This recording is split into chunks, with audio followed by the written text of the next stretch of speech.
हो गया ना स्टार्ट? हो गया sir. Okay sir. Okay sir, good evening to all of you again.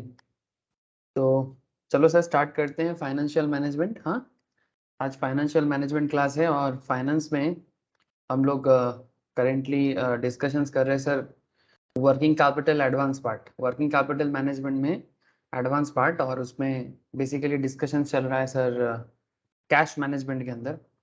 जैसे कि लास्ट प्रीवियस कुछ क्लासेस में आप लोगों ने कैश मैनेजमेंट क्या होता है उसके बारे में जाना है ना, कैश मैनेजमेंट क्या होता है उसके बारे में आप लोगों ने जाना, और मोस्ट इंटरेस्टिंगली कुछ कैश मैनेजमेंट थ्योरी के बारे में भी मैंने आप लोगों के साथ डिस्कस किया। It's a very celebrated model sir, कुछ कैश मैनेजमेंट मॉडल्स था, सेलिब्रेटेड मॉडल्स था, जिसमें आपको मैंने मिलर एंड ओर का मॉडल बताया है ना, मिलर एंड ओर का मॉडल बताया, बाउमेल का मॉडल बताया, ठीक है।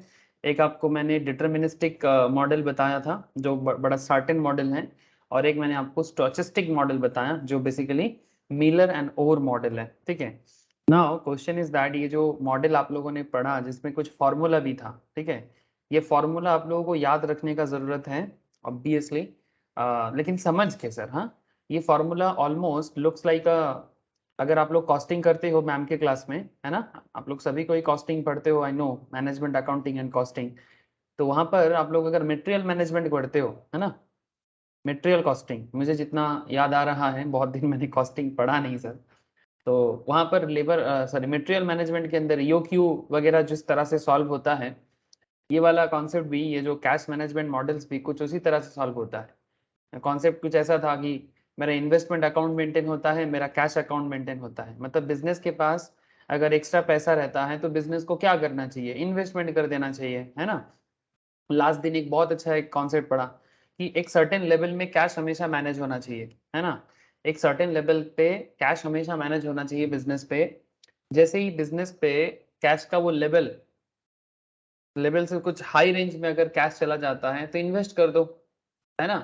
लेकिन अगर लोअर लेवल में आ जाए, मतलब बिजनेस में अगर कैश नहीं है तो इन्वेस्टमेंट तोड़ दो और बिजनेस में कैश लाओ। जरूरत पड़ता है बिजनेस को, इन्वेस्टमेंट इसीलिए करना पे चाहिए होता है ना। जैसे हम लोग स्टॉक मार्केट पढ़ते हैं, म्यूचुअल फंड पढ़ते हैं, क्यों पढ़ते हैं। ऐसे रिसेंटली अगर आप लोगों ने म्यूचुअल फंड क्लास अगर आप लोग याद करते हो, आप में से जो लोग mutual fund class I think सभी को ही पढ़ते हो। अच्छा, म्यूचुअल फंड से याद आया, मैं भूल गया था, सुबह से मैं सोच रहा था बोलूंगा या स्टेटस लगाऊंगा।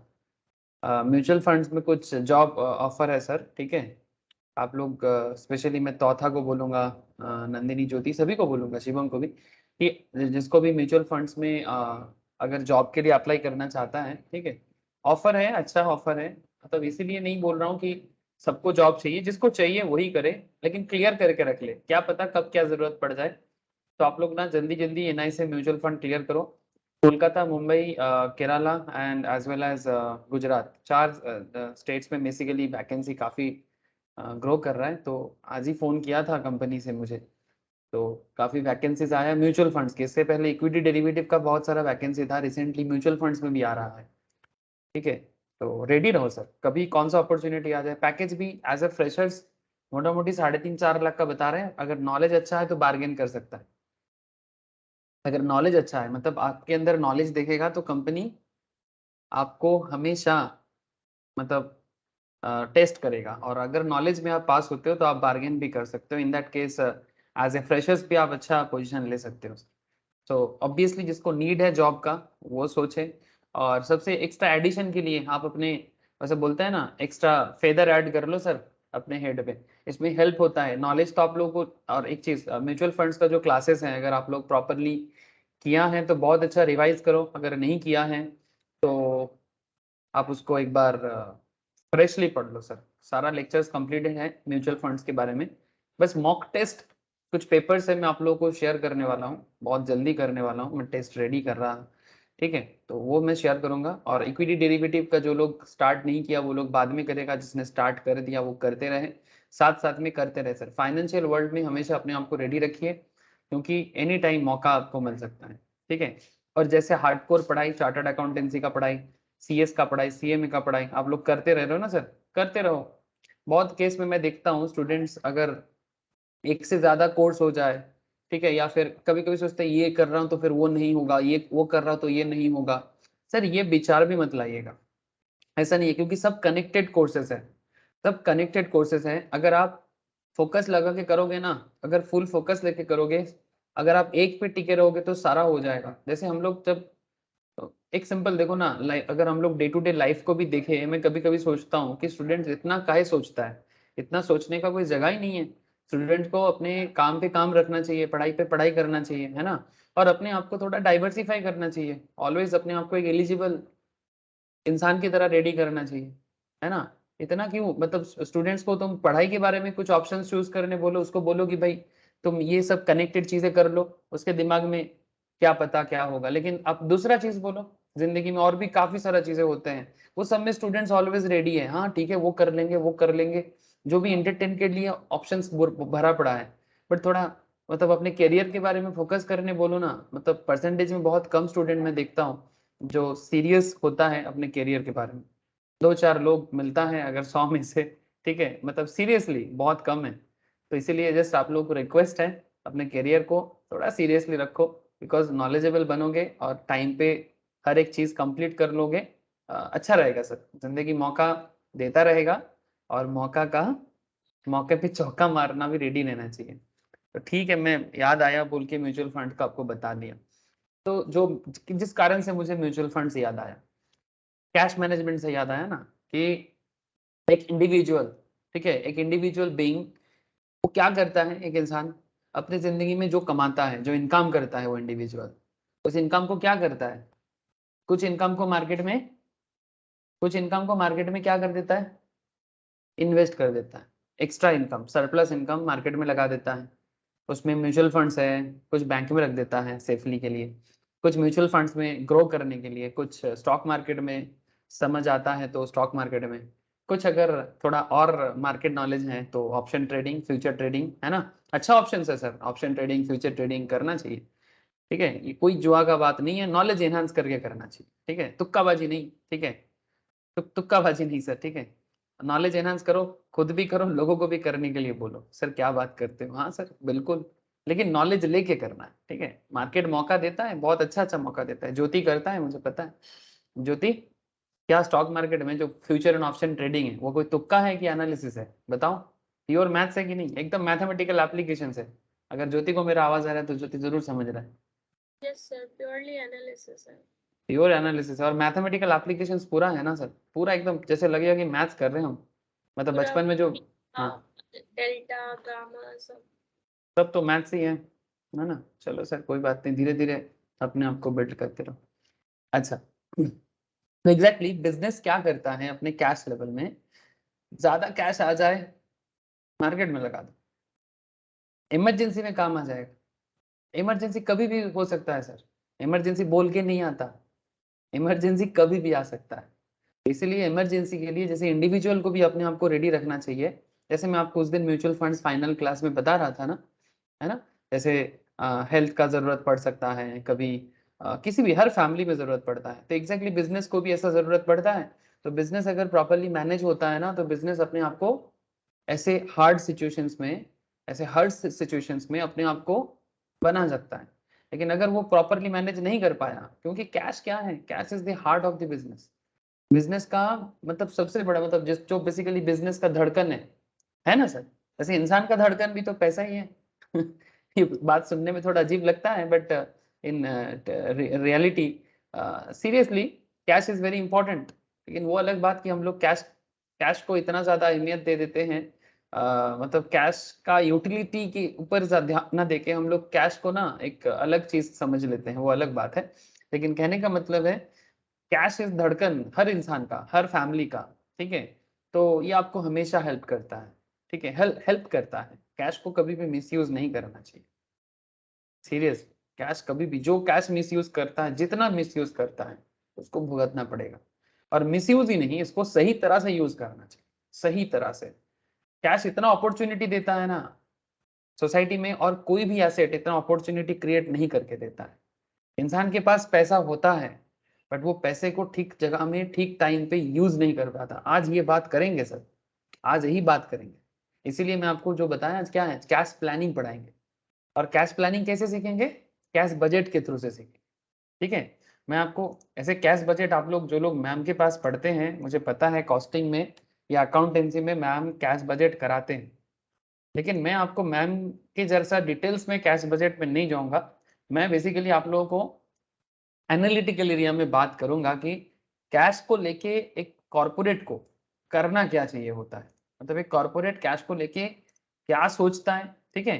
एक कॉर्पोरेट कैश को लेके क्या सोचता है और आखिर वो कैश कॉर्पोरेट को कैसे हेल्प करता है, कैश कॉर्पोरेट को कैसे हेल्प करता है, ये मेनली मेरा फोकस एरिया रहेगा। थोड़ा सा वेट कर जाओ, मैं अभी आपको बताता हूँ। कहाँ चला गया क्वेश्चन? क्वेश्चन एक क्वेश्चन रेडी किया कराने के लिए, क्वेश्चन कहाँ चला गया? एक मिनट रुको। हाँ, मिल गया सर। और कुछ होमवर्क भी मैंने ऐड कर दिया, मतलब लास्ट वीक जो मिलर मॉडल, ओर मॉडल और आपका बाउमल मॉडल पढ़े ना सर, उसका भी कुछ एडिशंस है, मैं शेयर कर लूंगा आप लोगों से, ठीक है। बट बिफोर दैट चलो सर थोड़ा कैश प्लानिंग करते हैं, ठीक है।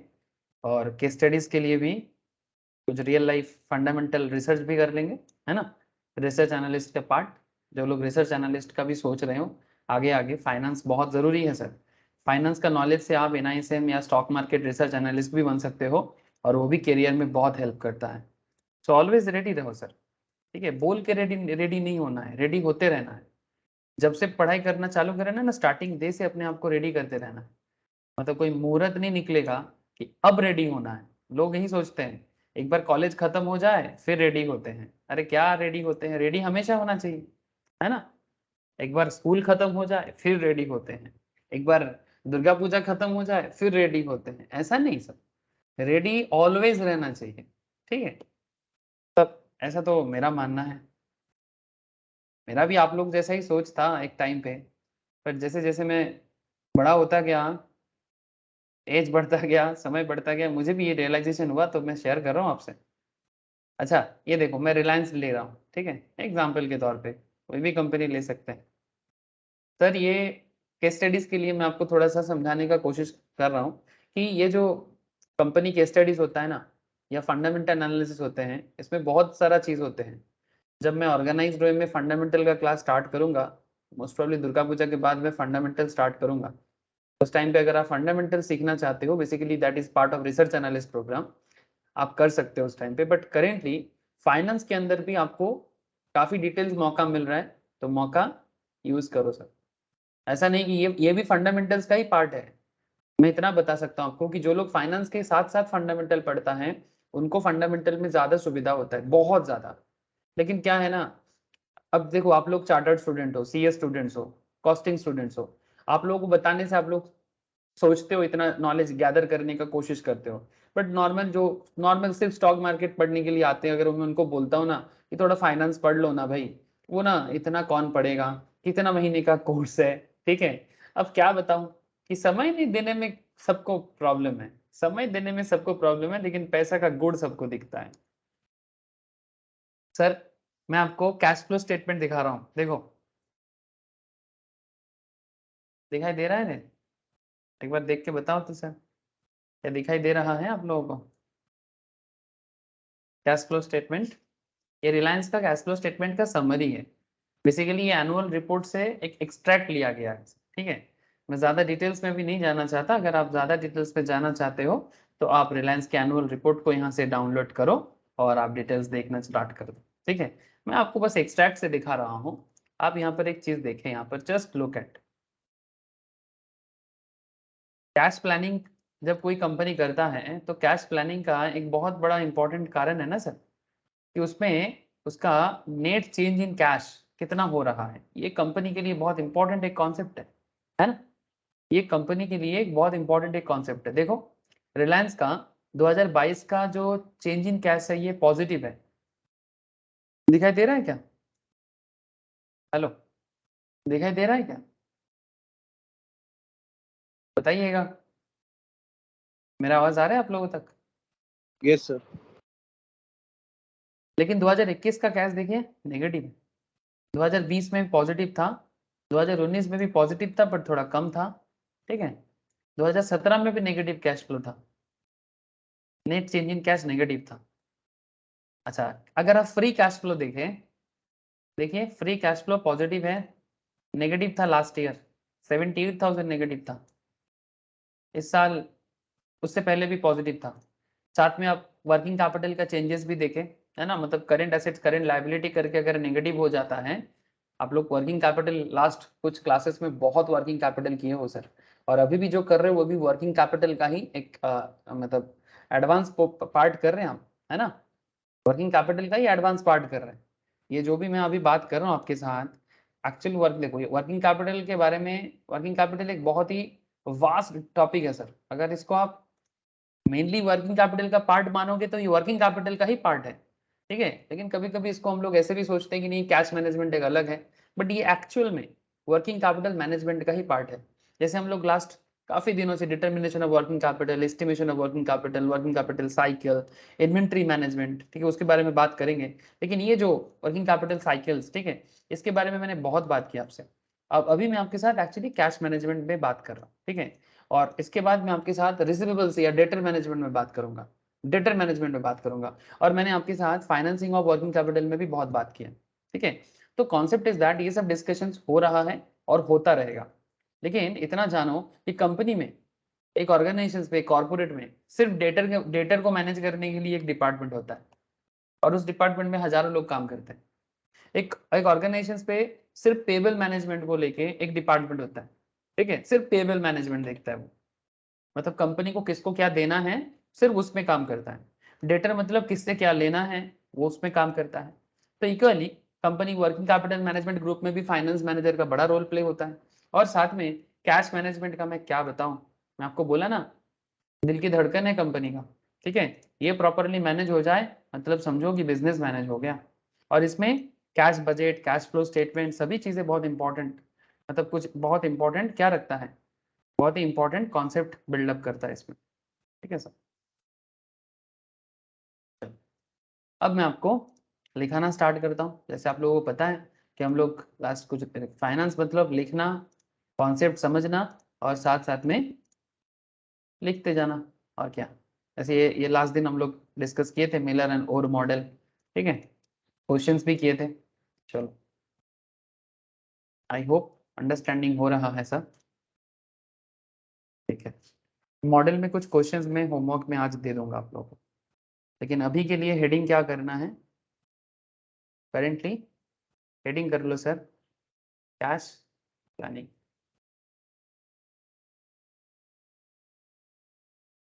ठीक है। कैश प्लानिंग, कैश प्लानिंग सीखना ही है sir, as a chartered, as a cost accountant, as a company secretary, if and as well as जब आप किसी कंपनी का रिसर्च एनालिस्ट बनते हो, एडवाइजर बनते हो, जरूरी है, हार्डली जरूरी है सर, ठीक है, डेस्परेटली जरूरी। कैश प्लानिंग, ये जो इतना स्टोरी मैं आपको सुनाता रहता हूँ शायद आप लोग बोर हो जाते होंगे, लेकिन सर एक बात बताऊं, ये जो प्रैक्टिकल स्टोरी है ना, ये स्टोरी आप लोग जितना डिटेल्स में समझोगे ना, आप समझना कि ये बेसिकली इंटरव्यू का भी एक प्रिपरेशन हो जाता है। बिकॉज इंटरव्यू में ना आपको प्रैक्टिकल एरिया से सवाल पूछता है, ठीक है। तो आप इतना दिमाग में रखिएगा, जो कुछ भी मैं आपको बताता रहता हूँ ना, ये आपको इंटरव्यू में हेल्प करेगा। शायद आपको कहानी लगे, कॉन्सेप्ट लगे, कभी थोड़ा बोरिंगनेस आ जाए, बट इंटरव्यू क्रैक करने में ना आपका प्रैक्टिकल सेंस हमेशा, आपका रिक्रूटर, आपका एम्प्लॉयर आपसे हमेशा यही चेक करेगा कि इस बंदे का पढ़ाई के साथ साथ उसका प्रैक्टिकल एक्सपोजर उसको कितना है, ठीक है। और इसलिए सिर्फ मेरे से सुनने से ही नहीं होगा, मैं तो आपको इसीलिए बोलता रहता हूँ स्टॉक मार्केट में सबको क्यों आने के लिए बोलता हूँ, क्यों बोलता हूँ कि डीमैट अकाउंट ओपन करें, आपका पैसा बर्बाद होने के लिए नहीं, आपका मार्केट में चर्चा बढ़े, आपका मार्केट में प्रैक्टिस बढ़े। इसलिए आप अगर 5,000 भी मार्केट में देते हो ना, 5,000 भी अगर आपके लिए इंपॉर्टेंट है, तो आप मार्केट को समझने का कोशिश करते हो, आप मार्केट के अंदर कंपनी के बारे में जानने का कोशिश करते हो, है ना। तो इसी कोशिश में आपको नॉलेज बढ़ जाता है। जैसे आज ही मैं मॉर्निंग में इक्विटी डेरिवेटिव के क्लास में बात कर रहा था, ठीक है, कि रिसेंटली सर निफ्टी, है ना, निफ्टी मार्केट में बड़ा अच्छा इंप्रूव हुआ है ना। लास्ट कुछ दिनों से मार्केट डाउन जा रहा था, बात को समझे, ये सभी चीज इंटरकनेक्टेड है। ये सभी चीज ना इंटरकनेक्टेड है। आपको सुनने से थोड़ा अजीब लगेगा कि सर फाइनेंस के साथ स्टॉक मार्केट का इंटरकनेक्शन, अरे बहुत बड़ा इंटरकनेक्शन है। मतलब हंसी का कोई बात ही नहीं है इसमें। हाँ, जो समझने नहीं चाहेगा मैं क्या बताऊं उसको। मतलब वही बात हो गया ना कि दिल्ली में फैक्ट्री चल रहा है और उधर नॉर्थ पोल में ग्लेशियर गल रहा है, क्या कनेक्शन है इसका? सर बहुत बड़ा कनेक्शन है ना। एक जमाने में इस ऐसे बातों पे लोग हंसता था कि दिल्ली में फैक्ट्री चलेगा तो नॉर्थ पोल में ग्लेशियर कैसे गल सकता है। But point to be noted sir, हम लोग यहाँ पर कैश मैनेजमेंट का बात कर रहे हैं, इसके साथ स्टॉक मार्केट में आपको क्या सुविधा मिलता है। सुनने में थोड़ा अजीब लगेगा बट ये अजीब बात नहीं है। देखो, एक छोटा सा चीज मैं आपको इसके बारे में आज के मार्केट के हिसाब से मैं आपको समझाने का थोड़ा कोशिश करता हूँ। जैसे अगर आप देखें कि, अच्छा स्क्रीन शेयर नहीं है ना, दिखाता हूँ मैं स्क्रीन। ये देखिए कैंडल स्टिक्स, देखिए सब, ये मेरा स्टॉक मार्केट डिस्कशंस में मैं हमेशा लास्ट, अगर कोई भी अगर आप लोग सुने होंगे, लास्ट 1 महीने से मैं इसके बारे में बात करे जा रहा हूँ। 1 महीना पूरा पूरी नहीं सर, 2 वीक्स में, 2-3 वीक्स है ये मार्केट, स्पेशली 12 अगस्त से मैं बात कर रहा हूँ सर, 12 अगस्त के आसपास से ये मार्केट गिरने वाला है। ठीक है, मार्केट गिरने वाला है, लेकिन गिर के एकदम बहुत नीचे नहीं जाएगा, इसको रिट्रेसमेंट बोलते हैं। और उसके बाद मार्केट फिर से ऊपर जाएगा। ठीक है, और वही रिट्रेस बैक करके, और ये डिस्कशंस क्लास में हुआ था। ठीक है, और इंटरेस्टिंगली इसके साथ एक कैश का इंपॉर्टेंस ही आ गया, इसीलिए मैंने ये बात को उठाया कि जैसे कल कल 2-3 दिन से मार्केट आप जा रहा है सर, 3 दिन से मार्केट आप जा रहा है। फ्राइडे को भी मार्केट थोड़ा आप में क्लोज हुआ था, उसके बाद मंडे को 17,800, सॉरी 18,000, और फिर आज भी मार्केट 18,066, 18,066 में निफ्टी क्लोज हुआ। मतलब बेसिकली निफ्टी मोटा मोटी अपने ऑल टाइम बेस्ट की तरफ बढ़ रहा है। निफ्टी मोटा मोटी अपने ऑल टाइम बेस्ट की तरफ बढ़ रहा है। ऑल टाइम बेस्ट कितना है? ऑल टाइम बेस्ट मोटा मोटी इसका 18,600 है, 18,600 इसका ऑल टाइम बेस्ट है। ठीक है, तो फिर से निफ्टी अपना ऑल टाइम बेस्ट की तरफ बढ़ रहा है सर। ठीक है, बात समझे sir? Now question is that sir, recently market में ये मूवमेंट क्यों हुआ? Sir foreign money, foreign cash Indian market में आना चालू हुआ, इसको स्मार्ट मनी कहते हैं। फॉरेन मनी इतना ज्यादा एंटर करना चालू किया, ठीक है, इसके कारण ये रिसेंटली 2 दिन में ये हुआ है सर। अब देखना ही है कि फॉरेन मनी का ये स्टेबिलिटी कितना दिन तक रहता है। ठीक है, अब ये सब डिस्कशन है स्टॉक मार्केट का, मैं डिटेल्स में नहीं जाना चाहता अभी। बट अगेन कैश एक बहुत बड़ा मत है। मार्केट में कैश आया ना, मार्केट स्टेबल हो गया। मार्केट में कैश आया तो मार्केट स्टेबल तो छोड़ो, मार्केट फिर से पॉजिटिव दिख गया। मार्केट फिर से पॉजिटिव दिख गया। जो डाउनफॉल चालू हुआ था कुछ दिनों से, फिर साइडवेज चल रहा था, मतलब up down up down up down up down चल रहा था। फिर देखो मार्केट को एक धड़कन मिल गया। ठीक है, तुम दिल की धड़कन, समझ रहे हैं सर? और तुम दिल की यूक्रेन धड़कन। रशिया की लड़ाई की वजह से जितना डाउन गया तभी जाके थोड़ा सा ठीक हुआ है। हाँ बोलो। वो यूक्रेन और रशिया का जो लड़ाई हुआ था उस टाइम जो मार्केट गिरा अभी जाके थोड़ा ठीक हुआ है। अरे वो लड़ाई बहुत पुराना लड़ाई है वो लड़ाई से मार्केट बहुत दिन अपने आप को कंट्रोल कर लिया। ठीक है, वो तो फेब्रुवरी का बात है। वो लड़ाई में मार्केट में जो हुआ था वो डाउनफॉल ये था, ये वाला था। वो बहुत पुराना बात हो गया सर। उसके बाद मार्केट अपने आप को बहुत बार, फिर भी उसके बाद बहुत सारा टेस्ट दिया है। ठीक है, उसके बाद टेस्ट देते देते मार्केट अपने आप को फिर से रिकवर कर लिया है sir. That's a different story. But again current moment के बारे में बात कर रहा हूँ। ठीक है, मैं अभी आपको उतना लॉन्ग रन बात नहीं कर रहा हूँ। ये लास्ट 10-15-20 दिन में अचानक से मार्केट 17-18 हजार क्यों चला गया। ठीक है, बात चल रहा था मार्केट में कि क्या मार्केट 18 हजार जाएगा, क्या मार्केट 18 हजार जाएगा। बट वही फॉरेन मनी इंक्लूड हुआ और मार्केट का मूवमेंट चालू हुआ, वही कैश, वही कैश, घूम फिर के कैश। ठीक है, तो कैश प्लानिंग, अब देखो चलो आ जाते हैं। ठीक है, मार्केट से बाहर आ जाते हैं सर। तो मार्केट के बारे में बात करने से हो सकता है आप भी थोड़ा इमोशनल हो जाते हो, एक्साइटेड हो जाते हो, मैं भी थोड़ा हो जाता हूँ, बट ठीक है, अपने आप को कंट्रोल करना चाहिए। ठीक है, नाउ क्वेश्चन इज दैट कि सर कैश प्लानिंग में क्या इन्वॉल्व रहता है?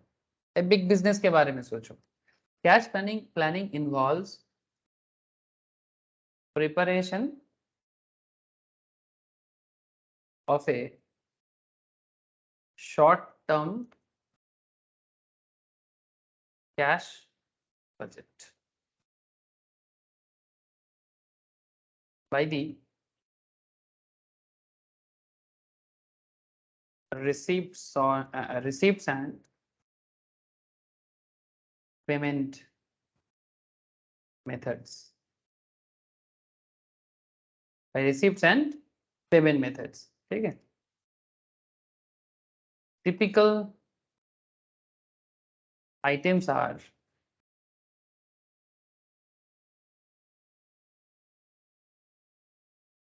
देखो सर भाई, typical items are cash sales and collection from credit sales. सब समझाऊंगा, पहले लिख लो थोड़ा।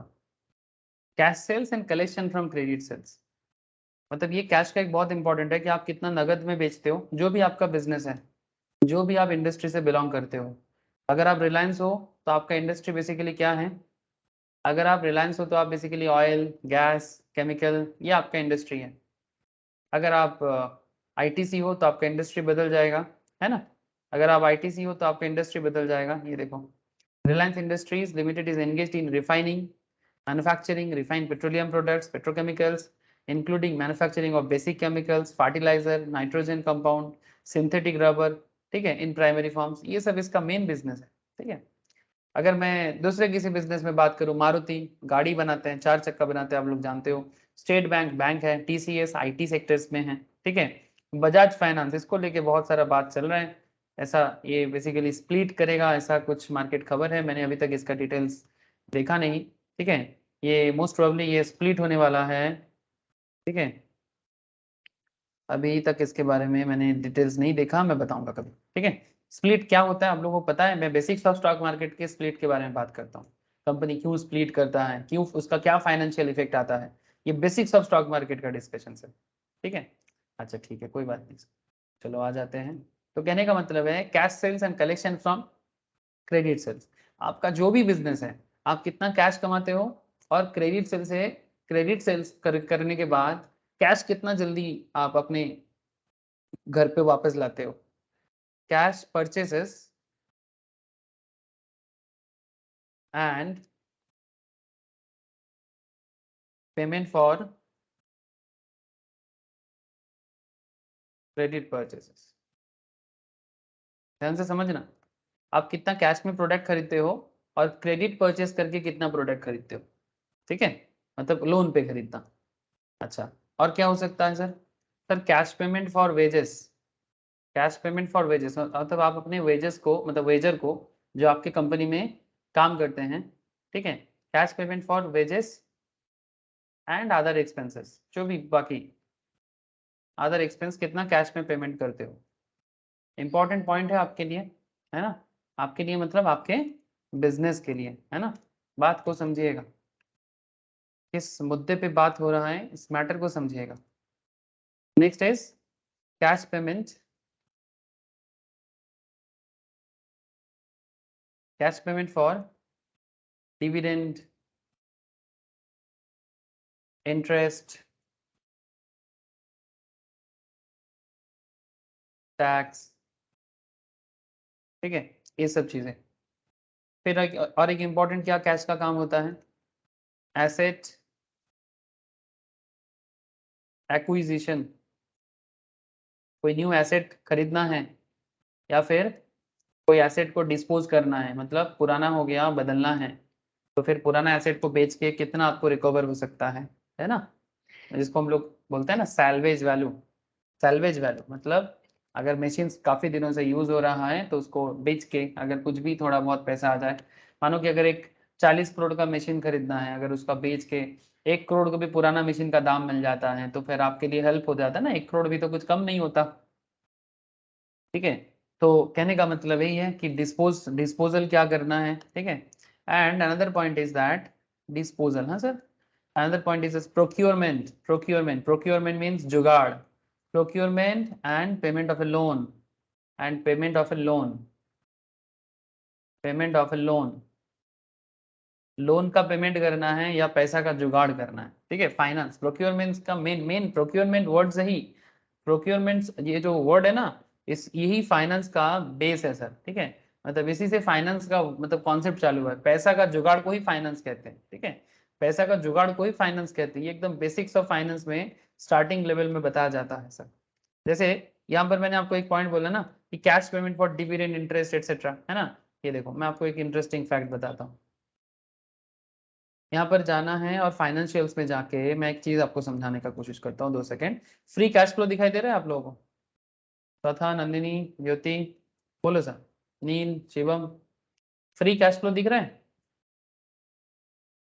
Yes sir. देखो सर, ये फ्री कैश फ्लो क्या बताता है बोलो तो? क्या बताता है ये FCF? इसके बारे में मैं बाद में चर्चा करूंगा, लेकिन एक करेंटली थोड़ा सा बताता हूँ। क्या बताते हैं फ्री कैश फ्लो? जिस बिजनेस के पास जितना, हाँ बोलो। इतना हाथ में इतना पैसा। नहीं सर, ये हाथ में तो है, बट सिर्फ हाथ में बोलने से बात पूरा नहीं होता। जिस बिजनेस के पास जितना ज्यादा फ्री कैश फ्लो है, मतलब इस पैसे को आप अपने मर्जी से खर्चा कर सकते हो। जैसे कि कंपनी इसको अपने मर्जी से खर्चा मतलब क्या, अपने ऊपर लग्जरी में खर्चा कराएगा क्या? हाँ, अपना मर्जी मतलब हम लोगों को ऐसा लगता है मन मर्जी जो मर्जी करो। नहीं सर, कंपनी का पैसा है, कंपनी मन मर्जी करेगा, बट कुछ सोच समझ के करेगा। यहाँ पर प्लानिंग बहुत इंपॉर्टेंट है। जैसे मानो कि अगर आपके पास में ज्यादा पैसा बच रहा है, ठीक है। जैसे मानो कि कुछ ऐसे कंपनीज, ITC, है ना, या फिर कोल इंडिया, कुछ ऐसे कंपनीज जिसके हाथ में ना कैश बड़ा पड़ा रहता है। देखो मैं आपको ITC का कैश फ्लो स्टेटमेंट अगर दिखाऊं, कितना कैश फ्री कैश फ्लो है देखो, 13,000 दिखाई दे रहा है, 13,000 करोड़। इससे पहले था 10,000 करोड़, इससे पहले था 12,000 करोड़, उससे पहले था 9,000 करोड़। नेगेटिव दिख रहा है क्या? Any negative value? No negative value.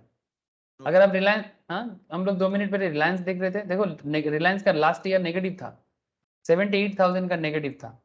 उससे पहले 2019 में भी नेगेटिव था, 2017 में भी नेगेटिव था, 2020 में पॉजिटिव रहा है, ठीक है, अभी भी पॉजिटिव है। मतलब अगर आपके पास positive cash flow, free cash flow है ना, जितना ज्यादा है उतना अच्छा, जितना ज्यादा उतना अच्छा। आप शेयर होल्डर को खुश कर सकते हो, डिविडेंड दे सकते हो, ठीक है। लोन का इंटरेस्ट, लोन का जो डेब्ट है आपका उसको कम कर सकते हो, है ना। ये आपके पास अपॉर्चुनिटी रहेगा फ्री कैश फ्लो रहने से, बिजनेस के लिए बहुत अच्छा, ठीक है। जैसे आप इनकम करते हो, आप अपने हिसाब से सोचो, इंडिविजुअल इंसान के हिसाब से आप इनकम करते हो, आपका कुछ लोन चलता है, होम लोन चलता है, कार लोन चलता है, बाइक लोन चलता है, मोबाइल फोन लोन चलता है, जो भी कंज्यूमर लोन चलता है, ये सब खर्चा करने के बाद भी आपके पास कुछ पैसा पड़ा रहता है ना। आप इसको आप मन मर्जी खर्चा करोगे, है ना, तो आप उसको कुछ सही चीज पे लगाओ, है ना, सही चीज पे लगाओ जो जरूरी चीजें हैं, या फिर जो आपको फ्यूचर में ग्रोथ दे सकता है। या फिर जैसे बिजनेस क्या कर सकता है, बिजनेस के पास अगर फ्री कैश फ्लो रहेगा ना, तो बिजनेस उसको किसी प्रोजेक्ट में लगा सकता है ना। तो प्रोजेक्ट में लगा सकता है, जैसे मानो रिलायंस कुछ दिन पहले, कुछ साल पहले जियो को लाया था, तो प्रोजेक्ट में यूज करना है। पैसा पड़ा रहने का चीज नहीं है, पैसा ऑलवेज यूटिलिटी करने वाला चीज है। ये जो इंसान, ये मनी का जो टेक्नोलॉजी है ना, मनी टेक्नोलॉजी समझते हो? मनी टेक्नोलॉजी मतलब पैसे से पैसा बनता है sir, make money from money, पैसे से ही पैसा बनाया जाता है। ये बिजनेसमैन की सोच पे निर्भर करता है, ठीक है, एक एंटरप्रेन्योरशिप माइंड होना पड़ता है। और ये जब तक किसी भी देश में बहुत ज्यादा नहीं होगा, तब तक कोई वो देश नहीं आगे नहीं बढ़ सकता। हर एक इंसान के अंदर होना चाहिए, हर किसी को अंबानी बम्बानी नहीं बनना है, हर किसी को स्टॉक मार्केट लिस्टेड नहीं होना है। आप अपने घर पे ही एक money concept, money making concept buildup कर सकते हो। ये जो हम लोग के मन में एक फाइनेंशियल एक क्या बताएं सर उसको, ऐसे एक देखना, एक मैक्सिमम अगर आप किसी से भी बात करोगे ना सोसाइटी में, आप देखोगे कि हमेशा ना एक फाइनेंशियली एक बैकवर्डनेस फीलिंग आता है, specially in eastern India, specially in पूर्वी भारत, ठीक है, हमेशा एक बैकवर्डनेस, ठीक है। आप बंगाल को देख लो, मतलब वेस्ट बंगाल, बिहार, उड़ीसा, ठीक है, आप जहां भी देखोगे ना, ऑलवेज एक बैकवर्ड फीलिंग्स, फाइनेंशियली ये प्रॉब्लम है, फाइनेंशियली वो प्रॉब्लम है। Yes, problem is there, but इस प्रॉब्लम का हल है सर, प्रॉब्लम का हल है, देयर इज अ सोल्यूशन। उसको देखना चाहिए, उसको समझना चाहिए। इसके लिए कॉमर्स का नॉलेज को ग्रो करना है। अब क्या हर किसी को CS पढ़ाओगे क्या? वो तो पॉसिबल नहीं है, दैट इज नॉट पॉसिबल।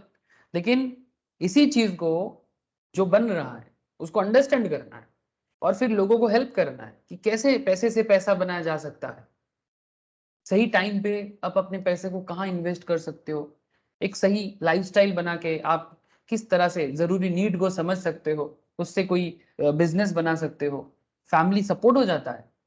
ऐसे मेरे फैमिली में मेरे एक रिश्तेदार है सर, रिलेटिव है, दे आर पुअर सर, मतलब गरीब बोलेंगे या जोर से जोर गरीब, मतलब इतना भी गरीब नहीं, हाँ लोअर मिडिल क्लास, ठीक है, मतलब एकदम लोअर मिडिल क्लास ही बोलेंगे। कुछ जमीन है जिसमें खेती कर लेता है, घर का चावल हो जाता है, ठीक है, कभी कुछ चावल एक्स्ट्रा भी होता है तो उसको बेच देता है, लेकिन घर में डेली का जो अर्निंग का ना थोड़ा प्रॉब्लम है, ठीक है। रेगुलर एक अर्निंग होना चाहिए ना फैमिली में, कम से कम 20-25 हजार 30 हजार का एक रेगुलर फ्लो होने से आपका फैमिली में आज के डेट में एक नॉर्मल लाइफ चल सकता है, लेकिन वो प्रॉब्लम है सर। तो they are very close relative, मेरा बुआ है बेसिकली, लेकिन मेरे बुआ के अंदर मैंने देखा, बुआ मतलब जिसको हम लोग बंगाली में पीसी बोलते हैं, पीसी मतलब मेरे पीसी के अंदर मैंने ये चीज बचपन में देखा था कि उनके हाथ में कुछ पैसा आता है ना तो उसको ना एक एंटरप्रेन्योरशिप एक्टिविटी बदल सकता है। फैमिली सपोर्ट उनको नहीं है, ये उनका प्रॉब्लम है। जैसे उनको ना वेराइटीज ऑफ हैंडवर्क्स आता है, ये ऐसा ऐसा इंसान शायद आप लोग भी अपने फैमिलीज में देखे हो। जैसे मानो अगर उनको 10 हजार भी कोई दे देता है ना, तो उससे ना वो एक टेलरिंग मशीन खरीद के वो कुछ बैग बना के सोसाइटी को, मतलब समाज का नीड को पूरा कर सकता है। जैसे मिठाई बनाना आता है उनको, स्वीट मेकिंग करना आता है, तो जैसे रबड़ी वगैरह होता है ना, आप लोग जानते हो, ऐसा बड़ा ही फेमस मिठाई है रबड़ी बनाना, ठीक है, वेरी फेमस स्वीट सर। तो उनकी फैमिली में रबड़ी का बिजनेस बहुत चलता है।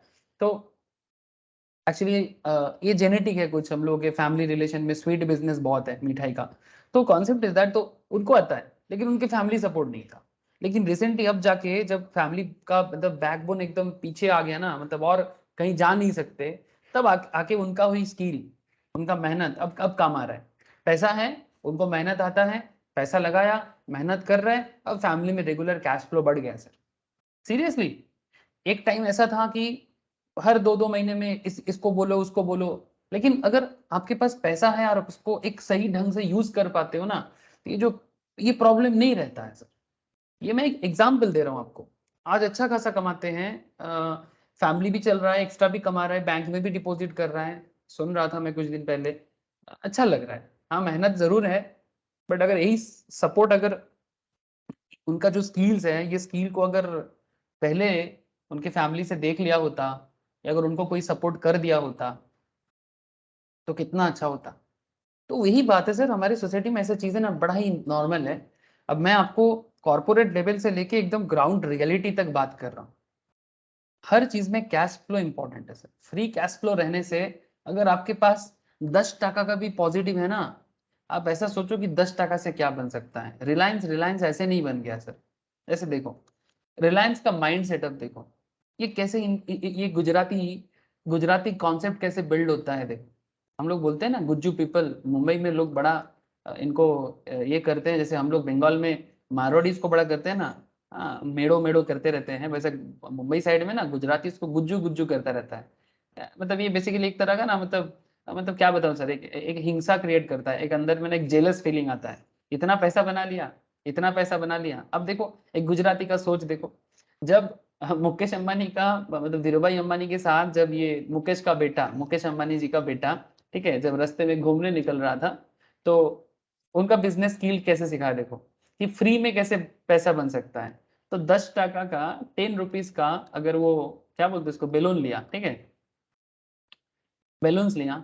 अब बैलून्स अगर 10 टका में कितना बैलून्स आएगा बोलो, कितना आ सकता है 10 टका में लूज बैलेंस जिसमें हवा नहीं है। 5-2 रुपए का एक मान लो एकदम। हाँ अगर 2 टका का भी एक बैलून्स आता है, ठीक है, तो 5 बैलून आएगा। इसको, इसमें हवा भर दो, इसमें एयर ब्लो कर दो, कितना दाम में बिकेगा सर? 10 रुपए का एक। हाँ उससे भी 10 ज्यादा। रुपए हाँ नॉर्मली मान के चलो सर, 10 रुपए का एक। 10 to 20 रुपीज, अगर मतलब कौन सी सिटी में है, ठीक है, किस एरिया में है, उस पर डिपेंड करता है। चलो मैं 10 टका भी अगर है, ठीक है, तो फिर इसमें इसने 2 टका करके 5 करके कितना दिया था बैलून्स? 10, 10 रुपए। ठीक है। अब कितना बेच दिया? 10 का 50। चीज कितने में बेच दिया? 50। देखो कैश फ्लो क्या हो गया, स्टार्ट किया था 10 से बन गया 50, अब 50 से और पैसा बना सकता है। इस तरह से करते करते करते करते 50 का चीज 5 लाख तक, 5 करोड़ तक पहुंच गया सर। कॉन्सेप्ट यही है, कॉन्सेप्ट यही है सर। हाँ बोलना आसान है बट इतना भी तकलीफ नहीं है। बस ये है ना, एक सही सटीक माइंड सेटअप चाहिए। You need a good mind setup. आपके मन में ना वो फीलिंग होना चाहिए। ऐसा नहीं होना चाहिए बैलून बेचना है, ये नहीं। अरे भाई देखो कि भाई मर्सिडीज से निकल के उतर के जो बैलून खरीदेगा वो 10 का बैलून कोई 100 टका में खरीद के लेके जाएगा, 2 मिनट में फट भी जाएगा, है ना। तो वही 2 टका का बैलून आप 100 में बेचोगे तो 98 का प्रॉफिट भी है ना। तो ये समझने लायक बात है सर कि फ्री कैश फ्लो अगर किसी भी बिजनेस के पास रहता है ना, तो आप सोचो कि वो बिजनेस क्या क्या नहीं कर सकता, क्या नहीं कर सकता। बस हाँ, अपॉर्चुनिटी का मैटर है, इनोवेशन का मैटर है, सही टाइम पे सही पैसा इन्वेस्ट करने का मैटर है। कैश प्लानिंग ऐसे ही नाम नहीं है सर। ये चैप्टर कैश बजट या कैश प्लानिंग में ऐसे ही नहीं आपको बताया। इट्स रियली सुनने में सर बैलून का बात क्या है सर, कुछ नहीं है। वही तो एक छोटा सा सॉल्यूशंस करने में ही लोगों का हालत खराब हो जाता है। उल्टा हम लोग खुद खुद कितना सारा चीज कर सकते हैं। ये सरकार ने ये नहीं किया, सरकार ने वो नहीं किया। सरकार को कुछ नहीं करना चाहिए, जानते हो ना। सरकार को कुछ नहीं करना चाहिए, सरकार को बस लोगों के अंदर ना ये सही एडुकेशन देना चाहिए, बाकी सब अपने आप होगा। गवर्नमेंट को कुछ नहीं करना चाहिए। क्या करेगा, बस गवर्नमेंट चला ले। हाँ गवर्नमेंट चला ले, ठीक है, पुलिस सिस्टम चला ले, संत्रासवादी को रोक दे, और कुछ नहीं करना है गवर्नमेंट को, बाकी काम पब्लिक करेगा। सीरियसली मजाक नहीं कर रहे, आपको भी सोचिएगा। गवर्नमेंट को ये जो हमारे देश में आप देखिएगा, राइस पे गवर्नमेंट का कंट्रोल है, ठीक है, सब्जी वगैरह में गवर्नमेंट का कंट्रोल है, नहीं रहना चाहिए। गवर्नमेंट आलू प्याज दाल बेचने के लिए नहीं है, वो पब्लिक अपने आप रेडी कर लेगा। गवर्नमेंट ना कंट्रोलिंग सिखा दे, बिजनेस स्किल सिखा दे, लोगों का माइंड सेटअप बदल दे। कभी कभी ममता दीदी अच्छा बोलता है, लोग उसको मेमे बनाते हैं। हाँ, चॉप का दुकान बनाने के लिए बोलते हैं ना, उसका थ्रोइंग थोड़ा अलग हिसाब से होता है, बट इसको पॉजिटिव वे में लेना चाहिए। मैं ममता दीदी का साइड नहीं ले रहा हूँ, ठीक है, मैं किसी का भी साइड नहीं लेता सर, मैं किसी का भी साइड नहीं लेता, ना तो दीदी का, ना तो मोदी का, ना तो किसी और का। मेरा कहने का मतलब ये है कि ये ममता दीदी का ये बात समझना चाहिए कि चॉप शिल्प हो, यस उसमें भी दम है। बात को पॉजिटिवली लेना चाहिए। आप चॉप के अंदर एक पाव रोटी का एक बड़ा पाव ले लो, उसके अंदर चॉप डाल दो, ठीक है, बड़ा पाव बन जाएगा, ठीक है। आप बड़ा पाव का ठेला बना के जैसे एमबीए चाय वाला बनाए, तो आप भी एमबीए बड़ा पाव वाला बन सकते हो। क्या प्रॉब्लम है, वो भी तो चाय बेच के एमबीए चाय वाला बना है, अरे बड़ा फेमस हुआ है बंदा। अभी एक दुकान का फ्रेंचाइजी बेच रहे हैं 20 लाख में। नहीं बेच रहा है, अरे वो क्या नाम है, गुजराती, वो भी गुजराती, क्या यस नाम सर। है उनका, वो भी गुजराती। देखो ये गुजराती सोच देखो, बिल्लोरे, प्रफुल। प्रफुल्ल बिल्लोरे, यस, ठीक है। लेक टाउन में बना है हमारे यहाँ पर, है ना, 20 लाख में। मेरा एक स्टूडेंट लेक है टाउन सर। में, शॉर्ट लेग में भी है।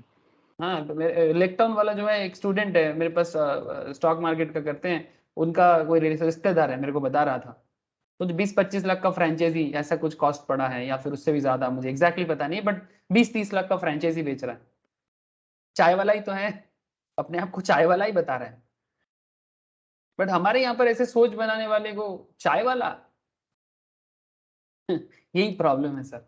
अब ममता दीदी का ये बात मुझे अच्छा लगा था, चॉप वाला, हाँ बनो ना चॉप वाला, कौन मना करता है चॉप वाला बनने में। फिर कुछ दिन बाद देखो कि आपका चॉप का दुकान का ही स्टॉक मार्केट लिस्टिंग हो रहा है। हाँ, एमबीए चॉप वाला, एमबीए बड़ा पाव वाला, हाँ क्यों नहीं हो सकता, जरूर हो सकता है। माइंड सेटअप चाहिए। जैसे वाव मोमो का कॉन्सेप्ट क्या था, मारवाड़ी सोच है, अमित अग्रवाल, मुझे जितना उसका नाम याद आ रहा है, उसका मानना था कि अगर यूरोपियंस पिज्जा बेच सकता है हमारे देश में आके, पिज्जा हट ये सब, तो वो लोग अगर उनका पिज्जा हमारे देश में बेच सकता है, तो हम लोग क्यों हमारा कॉन्सेप्ट को यूरोप में क्यों नहीं बेच सकते। तो मोमो का कॉन्सेप्ट बेसिकली तिब्बतियन कॉन्सेप्ट है, एशियन कॉन्सेप्ट है ना। तिब्बत का लोग हमारे यहाँ पर पहाड़ी एरिया में मोमो का बड़ा चल है सर, ठीक है, हम लोग तिब्बत के साथ कनेक्टेड है ना। तो हमारा जो कश्मीर से लेके एकदम अरुणाचल तक है ना, पूरा एकदम तिब्बतन कॉन्सेप्ट हमारे यहाँ पर भी है। तो कॉन्सेप्ट इज वेरी सिंपल कि मोमो हमारे देश का चीज है, ठीक है, एशिया का चीज है, तो एशिया का प्रोडक्ट यूरोप में क्यों नहीं बिक सकता? तो वामोमो बनाया ना। अब कॉन्सेप्ट वही है कि सिर्फ वही लोग आके उसका प्रोडक्ट हमें बेचेगा, हम लोग अपना चीज नहीं कर सकते। मतलब ये जो सोच हमारे अंदर, मतलब रग रग में जो एक बेकार का सोच बन गया ना सर। मैं इतना सारा बात क्यों कर रहा हूँ? कैश प्लानिंग का मेन कॉन्सेप्ट यही है कि कैश एक यूटिलिटी प्रोडक्ट है सर। इसको जैसे यूज करोगे, इसको अपॉर्चुनिटी में यूज करोगे, ये आपको हमेशा रिटर्न देता है, बट सही ढंग में यूज करो इसको। आपके पास आज 10 टका है ना, उसी को आप 10 करोड़ बना सकते हो। हाँ मे बी टाइम लेगा, क्यों नहीं ले सकता? 10 करोड़ ऐसे भी तो एक इंसान, एक आम इंसान 10 करोड़ अपने जिंदगी में नहीं बना सकता, लेकिन अगर आप सही ढंग में, सही डिसिप्लिन के साथ कर सकते हो तो ये पॉसिबल है। मतलब कोई भी बना सकता है, मैं भी बना सकता हूँ, आप भी बना सकते हैं। इट्स पॉसिबल, इम्पॉसिबल टास्क नहीं है सर। कोई कोई ऐसा सोच सकता है कि छेड़ा का था इसमें लाख टका शॉप तो, मतलब हम किसी को अगर नॉर्मल तौर पे आप बोलोगे ना, हाँ मतलब वैसे वैसे मतलब ऐसे बंदर को अदरक को स्वाद चखाने जैसा बात कर रहा है, ऐसा नहीं है। ये सब कुछ हुआ है, तभी मैं आपके साथ डिस्कस कर रहा हूँ। और ये बस एक क्या है ना, एक रियलाइजेशन, ये रियलाइजेशन का मैटर है, समझने का बात है। तो procurement and payment of loan, ठीक है, तो इतना सारा मैटर में हम लोग एक कैश को यूज कर सकते हैं। अब इसको समझने के लिए आपको कैश बजट भी करना चाहिए, ठीक है। अच्छा ठीक है, कैश बजट मैं आपको अभी एक क्वेश्चन सॉल्व करके दिखाता हूं, लेकिन कहानी पे कुछ बाकी है सर। नोट सम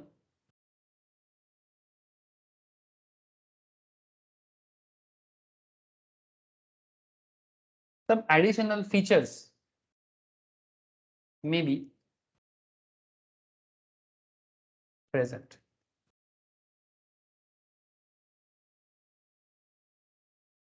बुलेट दीजिएगा,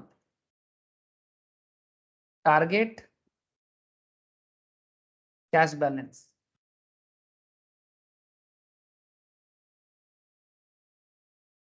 we have to borrow or invest to meet the target. अब देखो बिजनेस जब करोगे ना तो और अच्छे से समझ में आ जाएगा। या बिजनेस के साथ देखो, बिजनेस हर किसी को करना पड़ता है। सर क्या बात कर रहे हो, मैं जॉब करूंगा तो भी क्या मैं बिजनेस करना जरूरी है? अरे सर आप डायरेक्टली करो या इनडायरेक्टली, बिजनेस तो आपको करना ही पड़ेगा। अगर आप बिजनेस नहीं करोगे तो फिर आपका फैमिली कैसे चलेगा? सर बात समझ नहीं रहे हो शायद आप, मैं सही बात कर रहा हूँ। Everybody needs to do business, या तो डायरेक्टली या तो इनडायरेक्टली। या तो आप बिजनेस का पार्ट बन जाओ, या तो आप खुद ही बिजनेस बन जाओ। बिजनेस का part in the sense, job करना तो बिजनेस का पार्ट बनना ही होता है। जब आप जॉब करते हो, आपको कोई डिपार्टमेंट में काम दिया जाता है, तो आप बेसिकली एक बिजनेस को ही हेल्प करने जाते हो, है ना? तो आप कहीं ना कहीं बिजनेस का पार्ट ही बनते हो सर। आज जो आईटीसी में जॉब करता है, क्या वो आईटीसी के बिजनेस का पार्ट नहीं है? आज जो रिलायंस में जॉब करता है, जो एयरटेल में जॉब करता है, जो हिंदुस्तान यूनिलीवर में जॉब करता है, जो इंडिगो एयरलाइंस में जॉब करता है, जो मारुति सुजुकी में जॉब करता है, क्या ये जॉब बिजनेस के अंदर नहीं है? क्या रिलायंस में जो जॉब करते हैं वो बिजनेस नहीं कर रहा है? हर कोई बिजनेस कर रहा है, या तो डायरेक्टली पूरा बिजनेस कंट्रोल करके कर रहा है, या तो बिजनेस का पार्ट बन के कर रहा है। तो बिजनेस तो उसको करना ही पड़ता है। लेकिन हाँ, अब बात यही है कि आप बिजनेस के पार्ट बन के भी बिजनेस से बहुत कुछ सीख सकते हो। आपके अंदर वो माइंड सेटअप है कि नहीं, वो देखने वाला चीज है। मैं बहुत सारे लोगों को मैं देखता हूँ, आप में से भी, स्टूडेंट्स में भी, या फिर फ्रेंड्स में भी, देख रहा है जहां पर है वहां पर है, काफी दिनों से है, बस उसको ना अपॉर्चुनिटी नजर नहीं आता। जॉब करे जा रहे हैं, कभी कभी फोन करता है, बोलता है हाँ दादा ठीक ठाक चल रहा है, लेकिन मौका नहीं मिल रहा है, अपग्रेडेशन नहीं है। बेसिकली वो ना अपने आप को ना वो उस आंख से देख नहीं पा रहा है, पॉइंट ऑफ व्यू चेंज नहीं करना चाहता। ये प्रॉब्लम है। मैं बात करता रहता हूँ सभी से, मैं सोचता हूँ, कभी कभी बताता भी हूँ, बट क्या होता है ना, कभी कभी करेज का अभाव होता है। प्रॉब्लम ऐसा मेरे अंदर भी कभी कभी करेज का प्रॉब्लम होता है, ऐसा बात नहीं है, हर इंसान को करेज का प्रॉब्लम होता है। हम लोग बीच बीच में थोड़ा करेज खो बैठते हैं, बट क्या है ना, वो करेज ही है सब चीज है सर। आप अगर समझो कि करेज नहीं है ना जिंदगी में, पूरा बेकार है। आपको कोई ना कोई सजेशन देने वाला बहुत होगा, लेकिन आपके अंदर करेज नहीं होने से ना आप कुछ नहीं कर पाओगे। आपके सामने अपॉर्चुनिटी दिखेगा फिर भी आप अपॉर्चुनिटी ले नहीं पाओगे। मैं आज ही बात कर रहा था मैम के साथ, एक स्टूडेंट है, कंपनी में काम कर रहा था, उसको काम अच्छा नहीं लग रहा है, छोड़ने का बात कर रहा है। ऐसा नहीं हो पाएगा, नहीं हो पाएगा। हम क्यों? नहीं सर, समझ नहीं आ रहा है, मुझे कुछ अच्छा नहीं लग रहा है। लेकिन वही काम दूसरे ढंग से भी किया जा सकता है, उसमें दूसरा अपॉर्चुनिटी भी है।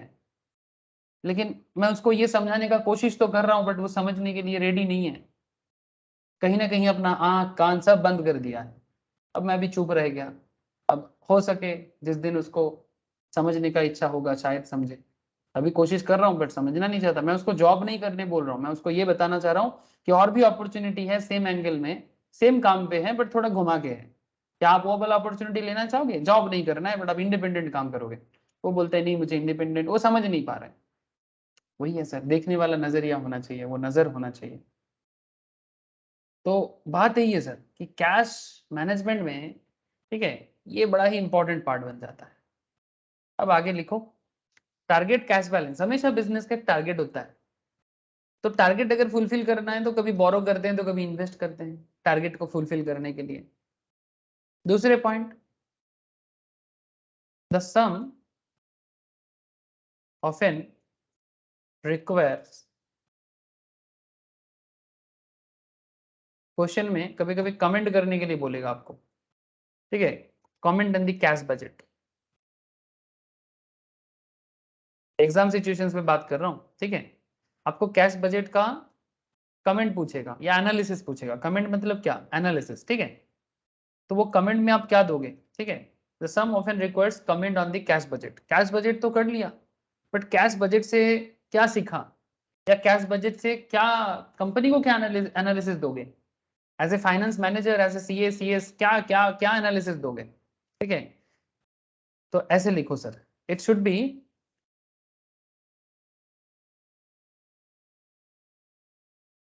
Made in the following lines. चलो ध्यान से बात को सुनना सर। अब आगे जो लिखाऊंगा इसको दिमाग में रखिएगा, क्योंकि फाइनेंस का काम ही होता है एनालिसिस देना। अगर आप एनालिसिस ही नहीं दे पाओगे, ठीक है, और इंटरव्यू में भी यही सब तो सवाल है। आपको डायरेक्टली, आप मानो कि जैसे आप फाइनेंस फील्ड से जा रहे हो, आप एक चार्टर्ड होके जाते हो, आप सीएमए बन के जाते हो, आप एक सीएस बन के जाते हो, एमबीए फाइनेंस करके जाते हो। ध्यान से समझना, आपको मानो कंपनी ने पूछ लिया कि भाई ये कंपनी का फाइनेंस है, आप भी फाइनेंस पढ़ के आए हो, कंपनी का ये नेगेटिव कैश बैलेंस दिखा रहा है, कंपनी का नेगेटिव कैश बैलेंस दिखा रहा है, ठीक है, कंपनी का इतना फ्री कैश फ्लो बता रहा है। चेंज इन कैश देखो 2022 का आईटीसी का 43 करोड़ का नेगेटिव है। क्या मतलब है इसका? आपको पूछ सकता है कंपनी, इससे क्या समझ में आ रहा है, और इस सिचुएशंस में कंपनी को क्या करना चाहिए। आप लोगों को मेरा बात समझ में आ रहा है ना सर? लास्ट ईयर 366 करोड़ का नेगेटिव था, उससे पहले साल में 34 करोड़ का पॉजिटिव कैश था। इस साल 43 करोड़ का अभी तक का नेगेटिव कैश रहा है, चेंज इन कैश। तो ये कंपनी के लिए क्या क्या सीख देता है, क्या करना चाहिए ऐसे सिचुएशंस में कंपनी को? सर क्या आपको बात समझ में आ रहा है ना? Hello. Yes, sir. Yes sir. So point out the periods in which we have cash surplus and cash deficit।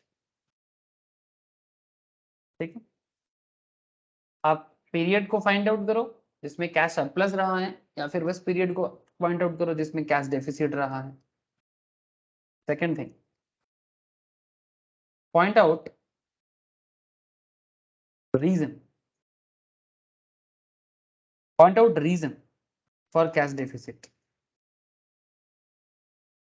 ये भी पॉइंट आउट करना है ना कि बिजनेस में डेफिसिट हुआ क्यों, कैश डेफिसिट क्यों हुआ है। सेम चीज you also can apply in country's GDP as well as your personal level। Third thing,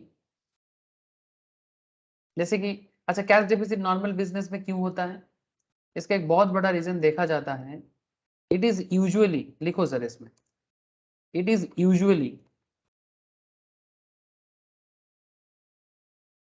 plant acquisition. मतलब जब कोई फैक्ट्री में प्लांट इंस्टॉलेशन या एक्विजिशन होता है ना, करोड़ों का खर्चा होता है सर, लाखों करोड़ों का खर्चा होता है, यूजुअली प्लांट एक्विजिशन के कारण कैश डेफिसिट देखने को मिलता है, नॉर्मल रीजन। Next, advice. अब आपको क्या करना है, एडवाइस करना है how the deficit should be tackled. ये जो कैश में डेफिसिट हुआ है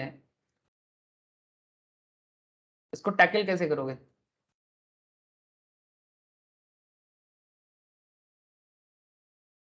ये जो कैश डेफिसिट रहा है इसको टैकल कैसे करोगे, इंपॉर्टेंट बात है ना सर। इसमें मेथड 1 है, मेथड 1 क्या बताता है, फार्म में एबल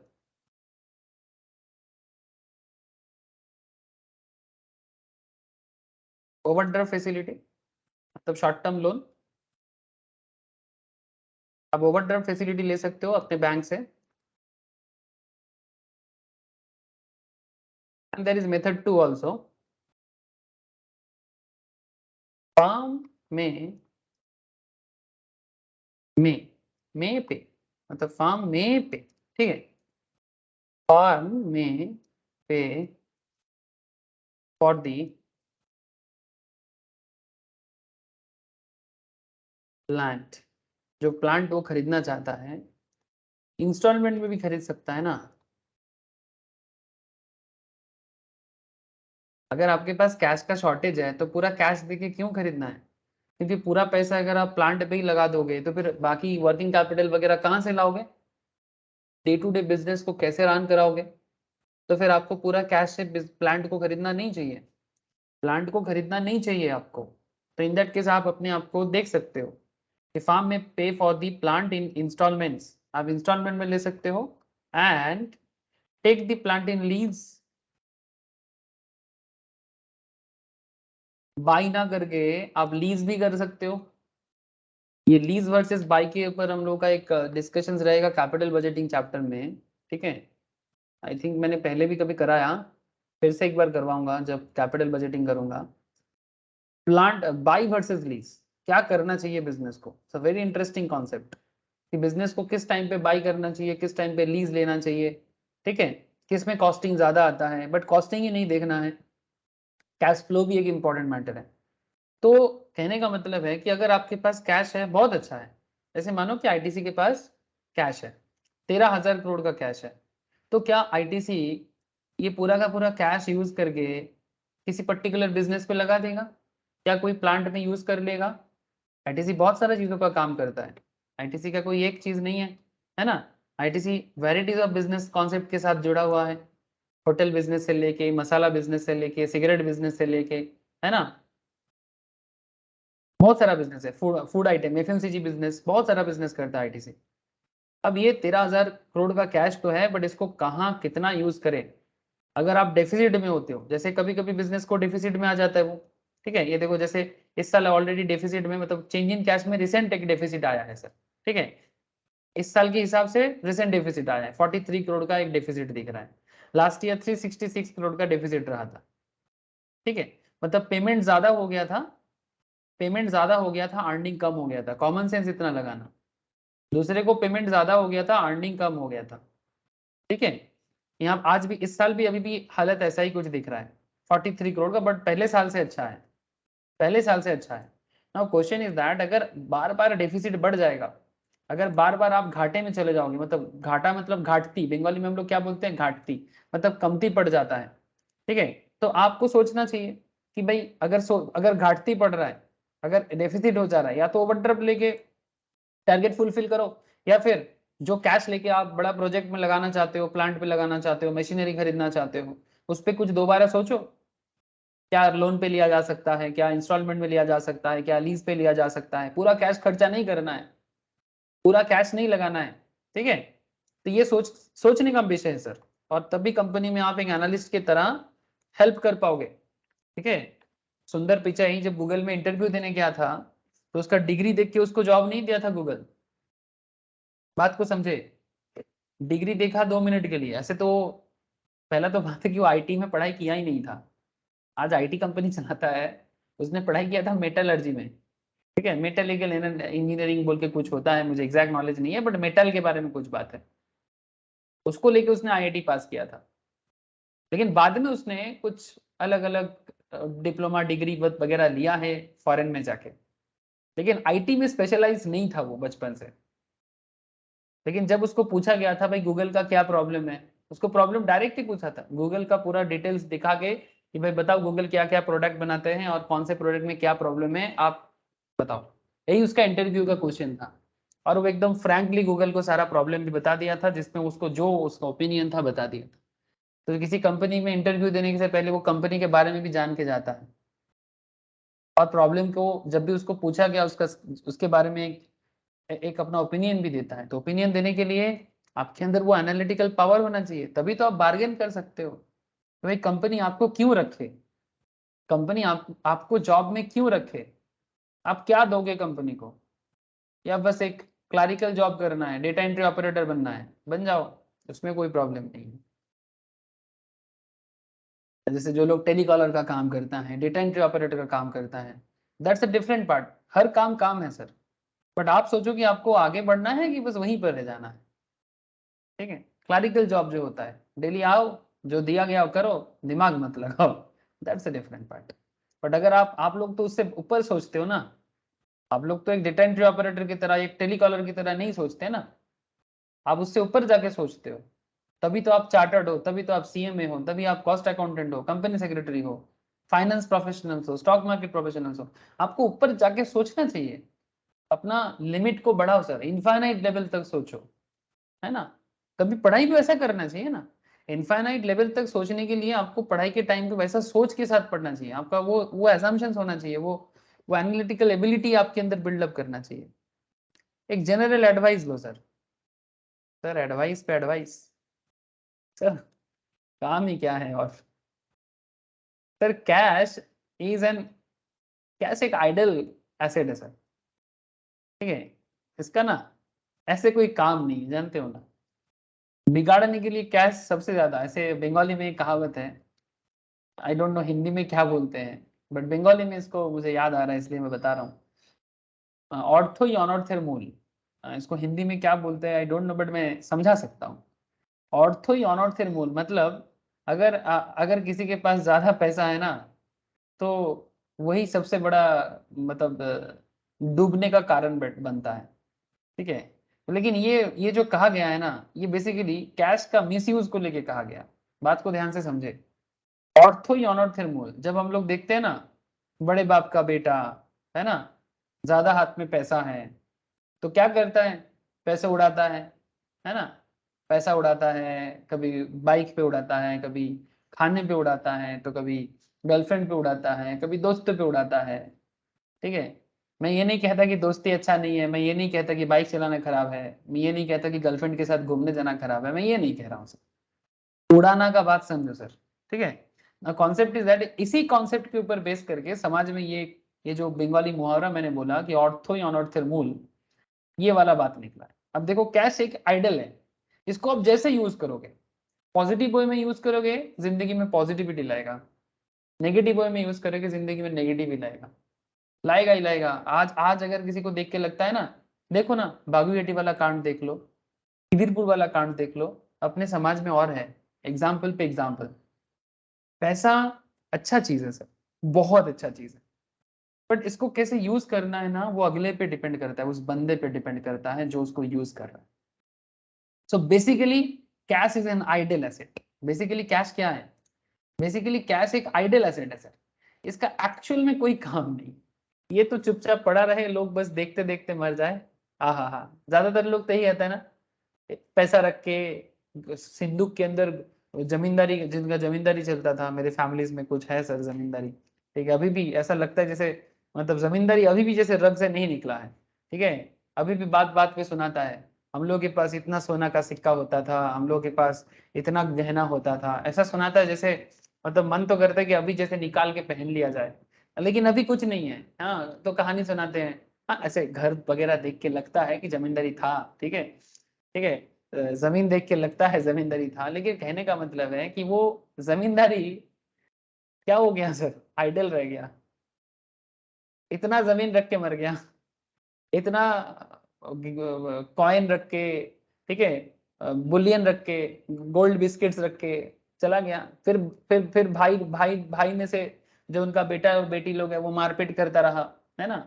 तो कहने का मतलब है बेसिकली ये जो भी एसेट्स है ना, ये आइडल है, इसका एक्चुअल में कोई काम नहीं है, लोग देखते देखते मर जाता है। इसको प्रॉपर वे में यूटिलाइज करना चाहिए। इसीलिए कहते हैं कि cash is an idle asset with huge opportunity. मतलब मेरा दादाजी का क्या है, मेरा पापा का क्या है। कभी कभी फादर लोग ऐसा सोचता है, मैं देखा हूँ बहुत फादर को देखता हूँ, अपने फादर को भी देखता हूँ कि मैंने जो बना दिया ना, तुम लोगों को देखने का जरूरत नहीं है। अरे कौन किसको देखा है रे भाई, कौन किसको देखा। फादर लोग तो ऊपर चला जाएगा सर, देखेगा क्या ऊपर जाके।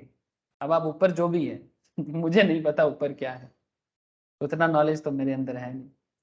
ऊपर जाके क्या फादर लोग देखेगा, हाँ, कि मेरा बेटा को मैं जो करके देखे क्या एकदम जिंदगी बना दिया, ऐसा थोड़ी होता है। ये गलत फहमी है सर, ये गलत फहमी है। जो दे के दिया, जो दे के गया ना, अरे कुछ नहीं देना है, एडुकेट करके जाओ। अगर कुछ ज्यादा कमा के जाते हो तो प्रॉपर वे में डिस्ट्रीब्यूट करके जाओ, और ये सिखाओ कि उसको यूज कैसे करना है। पैसा दे के मत जाओ, पैसा का यूटिलाइजेशन सिखा के जाओ। अगर ये सिखा सकता है ना कोई फादर या पेरेंट्स, तो जानो कि वो सही सीख दे के जा रहा है। लेकिन अगर वो नहीं देके वो सिर्फ बना के जाता है और अहंकार में जाता है कि भाई देखो मैं अपने बच्चों के लिए क्या छोड़ के जा रहा हूं, तो मैंने इतना रियलाइज किया जितना मैंने देखा अपने जिंदगी में, या फिर बहुत लोग और भी बहुत कुछ देखा है, बट ये बेसिकली कुछ नहीं है, ये बस हवा है, हवा। दादाजी का जमीन पापा देखते देखते मर गया, पापा का जमीन बेटा देखते देखते मर जाएगा, ऊपर से डिस्प्यूट, कोर्ट केस, जिंदगी बचा कहाँ। कोलकाता में या फिर बड़े शहर में अगर कहीं प्रॉपर्टी है, यहाँ पर थोड़ा घर था, वहां पर जमीन है, अभी करोड़ों का दाम है, ये है वो है, हवा है। पैसा देख देख के मर गया, पैसा का कोई यूटिलाइजेशन ही नहीं कर पाया। तो बेसिकली ये जो प्रॉपर्टी है, कैश है, is an idle assets with huge opportunity. Point to be noted sir, cash is an idle asset with huge opportunity, opportunity cost, basically huge opportunity cost. So business को या individual को या country को सोचना चाहिए। So firm should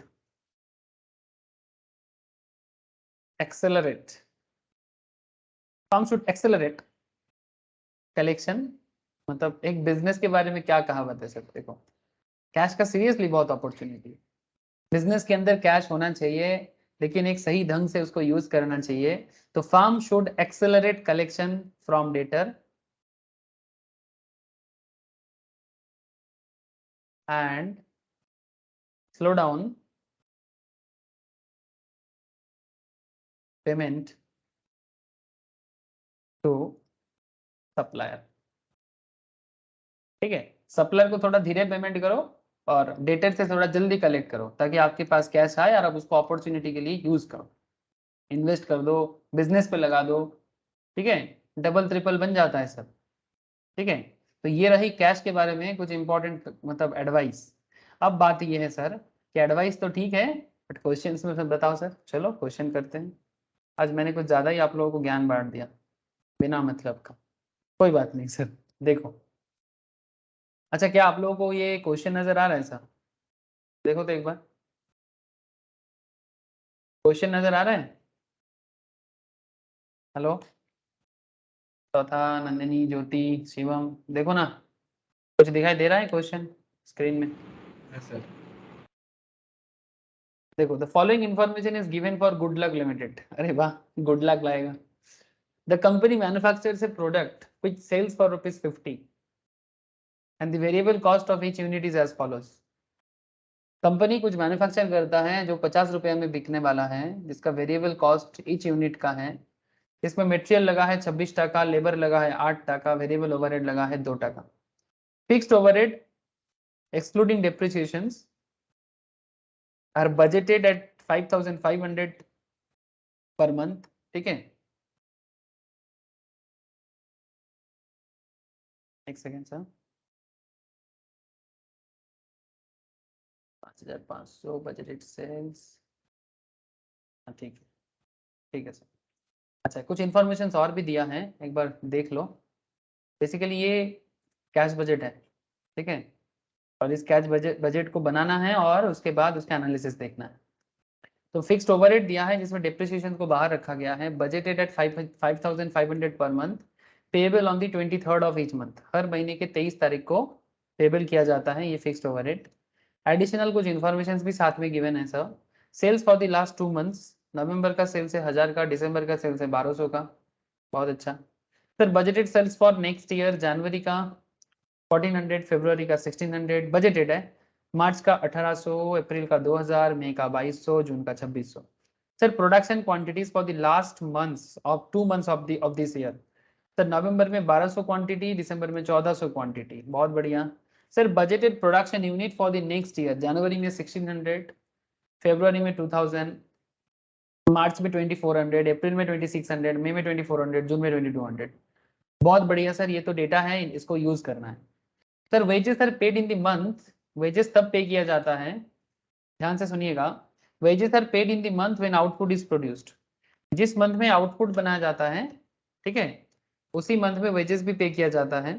और साथ में बोला है sir, variable overhead is paid 50% in the month when the cost is incurred and 50% in the following month. Variable overhead के बारे में क्या कहा, variable overhead is paid 50% in the month when the cost is incurred and 50% in the following month. Suppliers of material,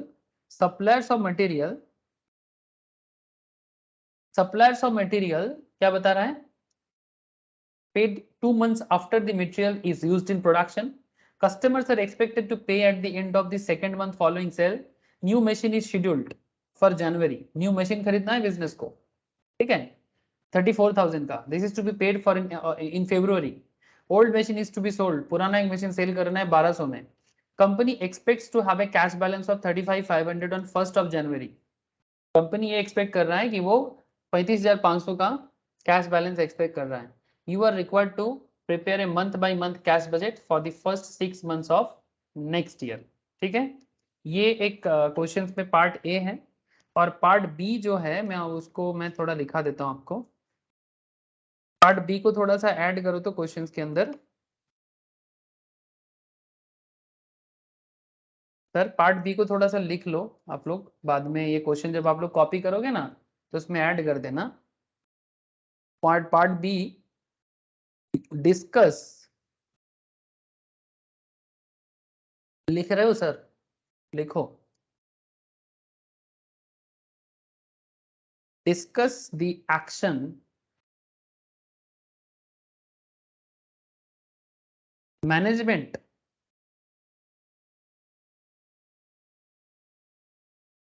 might take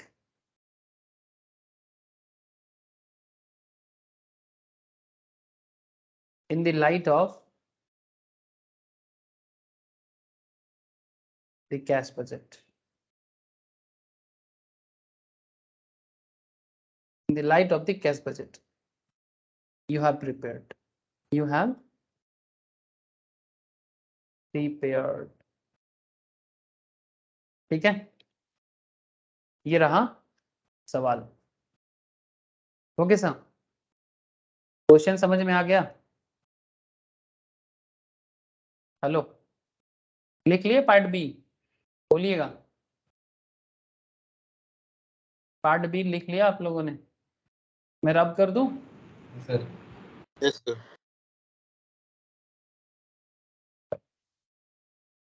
cash budget को solve करो, थोड़ा costing style में कर सकते हो बट सेम कॉन्सेप्ट है। मैं इसको मेनली सॉल्व करने में एनालिटिकल एनालिसिस दिखाने के लिए मेरे को बेसिकली ये सॉल्व करवाना है।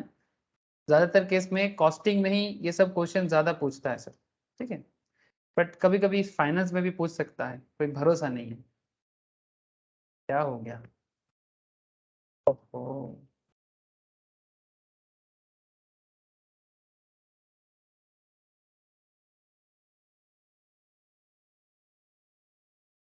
Okay.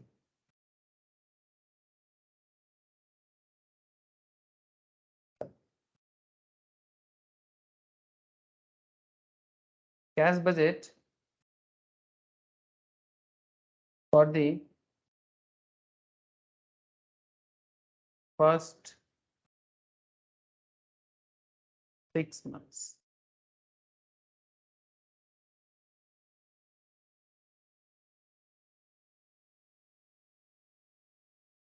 Particulars January, February, March. कितना महीना है सर? How many months are there? Question कर देखने से तो समझ में आ जाएगा। जनवरी से लेके जनवरी, फरवरी, मार्च, अप्रैल, मई, जून, है ना? बस जून तक करने से हो जाएगा सर। फर्स्ट 6 मंथ्स पूछा है तो Jan, Feb, March, April, May and June. ठीक है, जनवरी फरवरी इसको मैं शॉर्ट में लिखने से मुझे जगह जगह हो जाता। एक सेकेंड, ज्यादा बड़ा बड़ा लिखती, शॉर्ट में लिखता हूँ। जैन, फेब, मार्च, अप्रैल, मई। ठीक है, ये हो गया। अब इसमें कैसे करना है सर? देखो, कैश बजट दो हिस्सों से, अच्छा एक टोटल का भी कॉलम कोई कोई करता है, मैं अब ये नहीं करा रहा हूँ। ठीक है, मुझे पता है शायद मैम आपको टोटल के हिसाब से कराया होगा, अब जरूरी नहीं है, छोड़ो। बाद में अब चाहो तो कर सकते हो, मना नहीं है। एक रिसिप्ट होगा और एक पेमेंट होगा, है ना? कि बिजनेस क्या क्या रिसिप्ट कर रहा है और क्या क्या बिजनेस पेमेंट कर रहा है, यही तो चाहिए। तो रिसिप्ट जो है बिजनेस का, रिसिप्ट में क्या रिसीव उसको होने होगा, ठीक है, उसका हिसाब होगा, और पेमेंट का एक कॉलम आएगा नीचे जब पेमेंट करेगा। तो आप मुझे पहले ये बताइए कि रिसिप्ट में क्या आएगा? कलेक्शन फ्रॉम कस्टमर आएगा, यस और नो?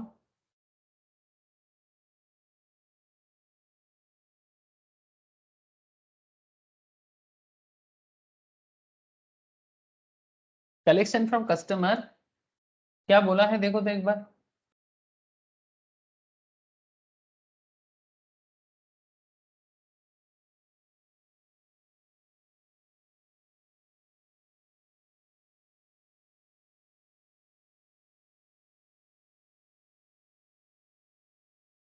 कितना बोला है? कलेक्शन फ्रॉम कस्टमर कैसे निकालोगे, बोलो।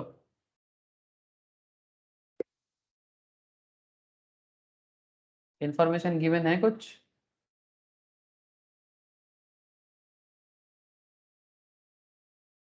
कैसे निकलेगा, बोलो। सेल से ही निकलेगा ना सर, कलेक्शन कितना हाँ सेल हुआ फिर अमाउंट। हाँ, तो सेल कितना है और कितना कलेक्ट करोगे, वही तो पूछ रहा हूँ मैं।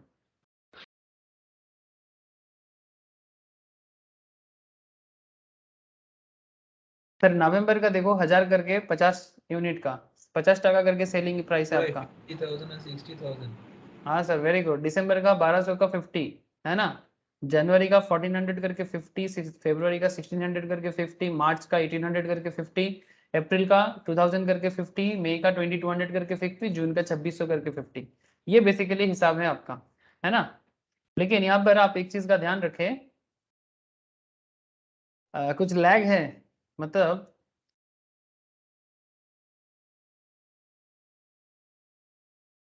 customers are expected to pay at the end of the second month following sale।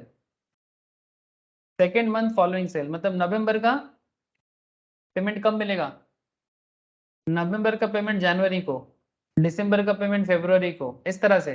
Jain का फेब मार्च में, मार्च का फरवरी का अप्रैल में, मार्च का मई में, अप्रैल का जून में। ओके, क्लियर है ना? तो कलेक्शन फ्रॉम कस्टमर या कलेक्शन फ्रॉम डेटर, ठीक है, यहाँ पर ब्रैकेट में लिख दो लैग 2 months। तो कितना हो जाएगा? 50,000। ये बात सबको क्लियर हुआ ना? 60,000, 50 होगा ना, 1000 करके नवंबर का पेमेंट ही तो मिल रहा है जनवरी में, सिमिलरली दिसंबर का फरवरी में, मार्च का 70,000, अप्रैल का कितना 2000 करके 1 लाख, नहीं 2000 करके, गलत हो गया सॉरी, 1000, 1200, 1400, 1600 करके, 1600 करके होगा ना, 16 इंटू 5 80,000। बोझा যাচ্ছে तो समझ में आ रहा है ना। मई में कितना होगा 1800 करके, और जून में हो जाएगा आपका, जून में आ जाएगा आपका मार्च का अप्रैल का अमाउंट, मतलब 1 लाख, मतलब 1 लाख। तो ये रहेगा आपका कलेक्शन, ठीक है। अच्छा नेक्स्ट इज कुछ और कलेक्शन हो सकता है क्या, एक बार देख के बताओ तो sir. Is there any other amount of cash collection, कुछ ऐसा हिसाब है क्वेश्चन के अंदर जो आपको मिलेगा लग रहा है।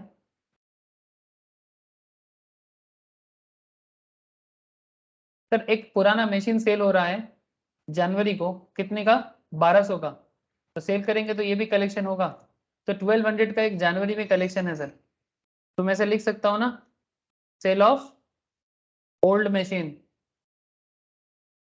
Cell of old machine 1200 Jan को ही हो रहा है, तो जैन में ये कैश का कलेक्शन है सर, और कुछ नहीं है, चेक करके देख सकते हो आप लोग बाद में, और कुछ यहाँ पर इंफॉर्मेशन गिवन नहीं है। तो अगर मैं सारा इंफॉर्मेशन जितना है कलेक्शन का उसको टोटल करें, टोटल करिए सर, टोटल करके मुझे बताएंगे कितना हो रहा है। चौथा कत হচ্ছে फर्स्ट वन 51,200, 60,000, 70,000, शिवम बताओ, नील, ज्योति, नंदिनी, सभी को पूछ रहा हूँ सर, 80,000, क्या कुछ गलत हो गया मेरे से, कॉलम कम हो गया,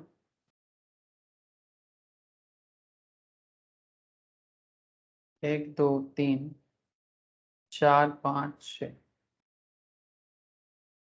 51,200, 60,000, 70,000, 80,000, 2,41,200। कहाँ पर आएगा। एक मिनट,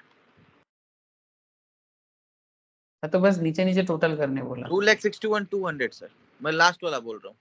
ये 51,200, 60,000, 70,000, 80,000। सबको टोटल कर दिया, हाँ नहीं सबको टोटल करने का जरूरत नहीं है, फिलहाल तो ये टोटल बताने से ही चलेगा, मतलब एवरी मंथ मंथली टोटल बताने से ही चलेगा। 90,000 और इधर मेरा आएगा 1 लाख का,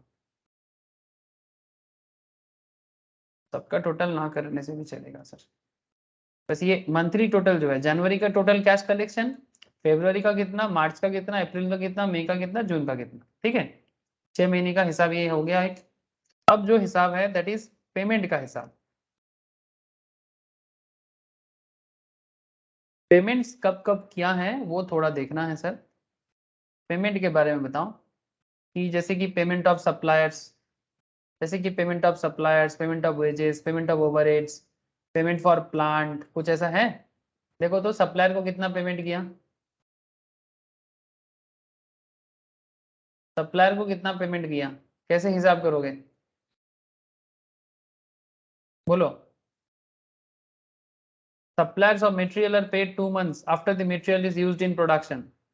तो 2 months, इसका भी लैग 2 months का है, तो नवंबर का 1200 करके हैं, मटेरियल 26 टका करके हैं, कितना हो जाएगा रे 1200 इंटू 26, एक बार कोई मुझे करके बताए। 31,200। 31,200, ओके चलो सर थोड़ा हेल्प करो मुझे। तो payment of supplier, payment of supplier lag 2 months का है, तो सेम कॉन्सेप्ट यूज करेंगे, है ना, सेम प्रोसेस यूज करेंगे, मतलब नवंबर का पेमेंट पेमेंट आप जनवरी को करते हो, ठीक है, दिसंबर का पेमेंट आप मार्च को करते हो, सेम कॉन्सेप्ट में चलेगा, ठीक है। तो पहले वाला कितना हो जाएगा तो था 31,200। सेकेंड वन 1200 करके 26 टका कितना हो जाएगा? नहीं, क्या मैं गलत बोला? सॉरी, 1200 करके 26 टका करके हो गया 1400, 1400 इंटू 26, 36,400 आया। नेक्स्ट वन 1800, सॉरी कहाँ चला गया मैं, गलत बार बार सेल्स का डेटा ले रहा हूँ, सॉरी सर। 1600 इंटू 26, इसका बताओ। ये 26 क्या है? मटेरियल का कॉस्ट है 41,600।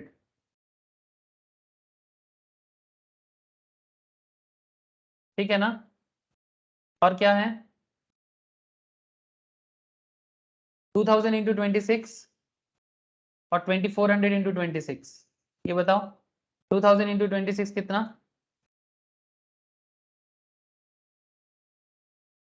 52,000 सा। अच्छा, और भी 2 पॉइंट आएगा। 2400 इंटू 26, 62,400 आएगा सर, 62,400 आएगा। और लास्ट वाला जो है 2600 इंटू 26 आएगा 67,600 आएगा। वेरी गुड सर, ये हो गया आपका payment to supplier. Sir payment of wages के बारे में क्वेश्चन क्या बोला है?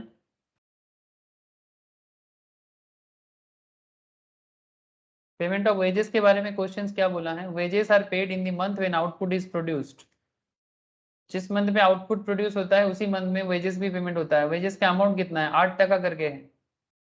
बताइए वेजेस का क्या वैल्यू होगा? वेजेस का क्या वैल्यू होगा सर, बताइए। जिस मंथ में आउटपुट प्रोड्यूस होता है उसी मंथ में वेजेस पे किया जाता है। तो वेजेस का अमाउंट बता दिया, लेबर का अमाउंट बता दिया 8 रुपये करके। आप मुझे इतना बताएं कि अमाउंट कैसे कैलकुलेट करेंगे आप? सर এই বাজেটেড প্রোডাকশন ইউনিটের উপর হবে তো? बजटेड प्रोडक्शन कितना?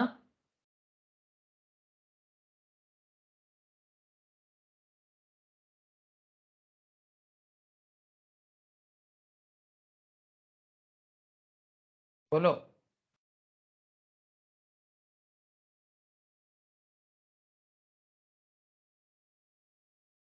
স্যার প্রোডাকশনটা নিচে আছে। कहाँ चला गया? ये रहा क्या? Yes, budgeted production unit for the next year. Sir जनवरी का 1600 इंटू 8, 12,800 हर मंथ का, ईच मंथ में आ जाएगा, है ना? मतलब एवरी मंथ का एवरी मंथ में आएगा। Very good sir. तो इसमें भी कुछ लैग नहीं है, इसमें कुछ लैग नहीं है ना? There is no lag. तो 12,800, 16,000, समझ में आ रहा है ना सर? ये वाला 1600, 2,000, 2,400, 2,600, 2,400, इस तरह से ईच मंथ का ईच मंथ में आ जाएगा। तो ये हो गया 16,000। थर्ड में आ जाएगा आपका 19,200। फोर्थ में आ जाएगा आपका कितना सर? 2,600 इंटू 8, 20,800। समझ में आ रहा है ना? 20,800। फिर फिफ्थ में कितना आएगा? फिफ्थ में कितना आएगा? 2,400 करके 19,200। और सिक्स में कितना आएगा सर? सिक्स में कितना आएगा? कितना है सिक्स में? 2,200 करके 2,200 इंटू 8, 17,600 सर, 17,600। वेजेस खत्म, वेजेस का हो गया सर पेमेंट का। वेजेस का हिसाब हम लोगों ने लगा दिया। चलो सर बढ़िया है। नेक्स्ट अब क्या करना है? पेमेंट ऑफ और क्या है? Sir payment of variable overhead है ना, वेरिएबल ओवरहेड भी है, फिक्स्ड ओवरहेड भी है। वेरिएबल ओवरहेड का क्या करें, वेरिएबल ओवरहेड 2 रुपीज करके है, इसका क्या होगा बताओ।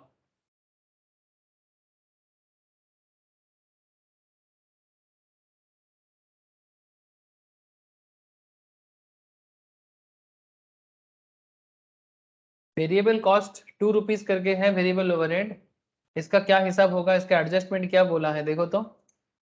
सर कहता है variable overhead is paid 50% in the month when the cost is incurred and 50% in the following month. 50% इस महीने में, 50% उसी का नेक्स्ट महीने में। तो सर इसका एक काम करते हैं ना, इसका एक वर्किंग बना लेते हैं, इजी हो जाएगा, मतलब गलती होने का चांसेस कम हो जाएगा। मैं ये नहीं कहता कि आप डायरेक्टली करोगे तो नहीं होगा, मेरा कहने का मतलब ये है कि अगर हम लोग इसका वर्किंग नोट बना लेंगे ना, अगर हम लोग इसका वर्किंग नोट बना लेंगे तो हेल्प हो जाएगा। तो पेमेंट ऑफ वेरिएबल ओवरहेड, इसमें एक पर्टिकुलर बना दो और बाकी महीने महीने का हिसाब लगा दो। जैसे महीने महीने का हिसाब का मतलब ऐसा है कि हमारे यहाँ पर मतलब दिसंबर का 50% दिसंबर में, 50% जनवरी में, जनवरी का 50 जनवरी में, 50% फरवरी में, इस तरह से वेरिएबल ओवरहेड का पेमेंट हो रहा है सर, ठीक है। तो हमें क्या करना चाहिए, क्योंकि दिसंबर का एक पार्ट जनवरी में है तो दिसंबर से लेना चाहिए, भले ही December is out of our discussion, but फिर भी जरूरी है क्या ना, यहाँ पर बात समझ में आ रहा है ना, ये थोड़ा सा ट्रिकी है। तो दिसंबर का जनवरी में 50%, जनवरी में 50%, जनवरी का 50 फरवरी में, फरवरी का 50 मार्च में, अप्रैल में, मई में, जून में, ऐसा चलता जाएगा, है ना, ऐसा चलता जाएगा। तो जून तक हमारा हिसाब है। तो क्या क्या करना है, वेरिएबल ओवरहेड इनकर्ड, ब्रैकेट में लिख दो प्रोडक्शन क्वांटिटी इंटू 2, जो भी प्रोडक्शन क्वांटिटी होगा उसको इंटू 2 करना है। तो प्रोडक्शन क्वांटिटी कितना, दिसंबर में 1400 है ना, दिसंबर में 1400, जनवरी में 1600, ऐसा इसका इंटू 2 करना है। तो 1400 इंटू 2, तो दिसंबर का होता कितना है सर बताओ, 1400 इंटू 2 करके 2800, जनवरी का हो जाएगा 3200, फरवरी का हो जाएगा 4000, सही कर रहे हैं ना सर, फिर हो जाएगा 4800, सॉरी 4800। इस तरह से अप्रैल का कितना हो जाएगा तथा 5200, मई का 4800 और जून का 4400। आप चेक कर लो, 2400 है, इधर 2200 है, ठीक है। लेकिन नाउ अभी इसका पेमेंट करना है, ये तो हो गया इनकर्ड, ये मैं आपको जो बताया इनकर्ड है, ठीक है, ये इनकर्ड बताया मैंने आपको, ठीक है, ये आपको मैंने इनकर्ड बताया। लेकिन अब पेमेंट करना है, ओवरहेड का पेमेंट कैसे हो रहा है, for the previous month, for the previous month और for the current month.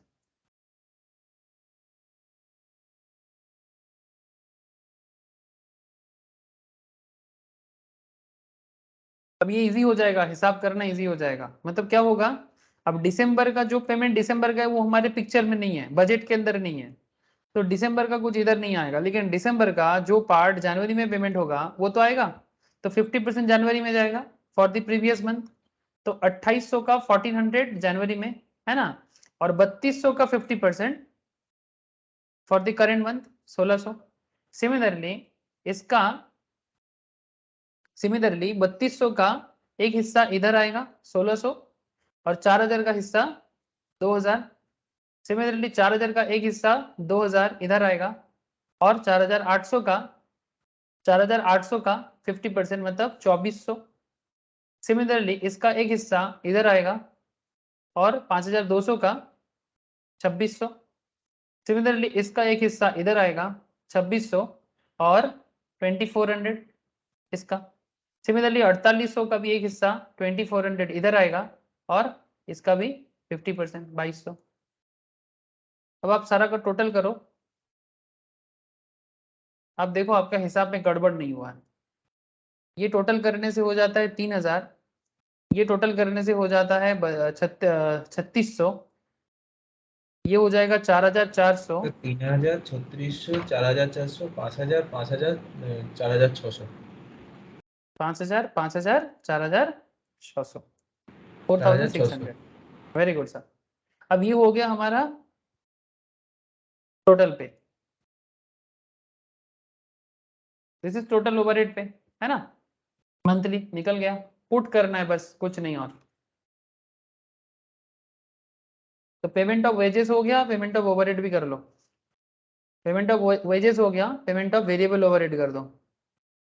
Payment of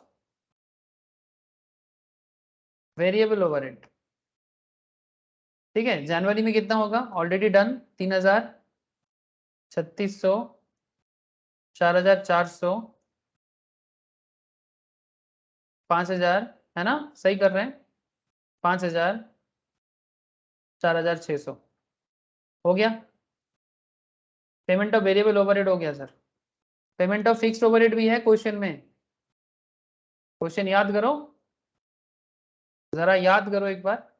ये देखो फिक्स्ड ओवरहेड कहाँ है, ये देखिए fixed overhead are budgeted 5500 per month, payable on the 23rd of the each month, हर महीने के 23rd में, मतलब सेम मंथ में ही देता है। तो जनवरी का 5500, इसका भी 5500 फिक्स्ड है ना, तो फिक्स्ड खर्चा हो जाएगा हर मंथ का।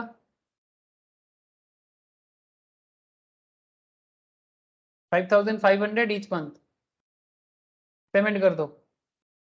सर कुछ और पेमेंट बाकी है क्या, एक बार बताओ तो मुझे क्वेश्चन से।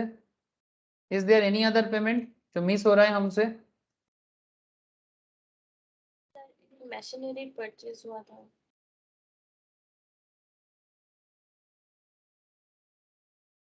मशीनरी परचेज हुआ था, ये वाला। A new machine is scheduled for January costing 34,000. This is to be paid for in February. जनवरी में शेड्यूल हुआ था, फरवरी में पेमेंट हुआ, तो कैश का फ्लो क्या हुआ? कैश का फ्लो कब हुआ, जनवरी में कि फरवरी में?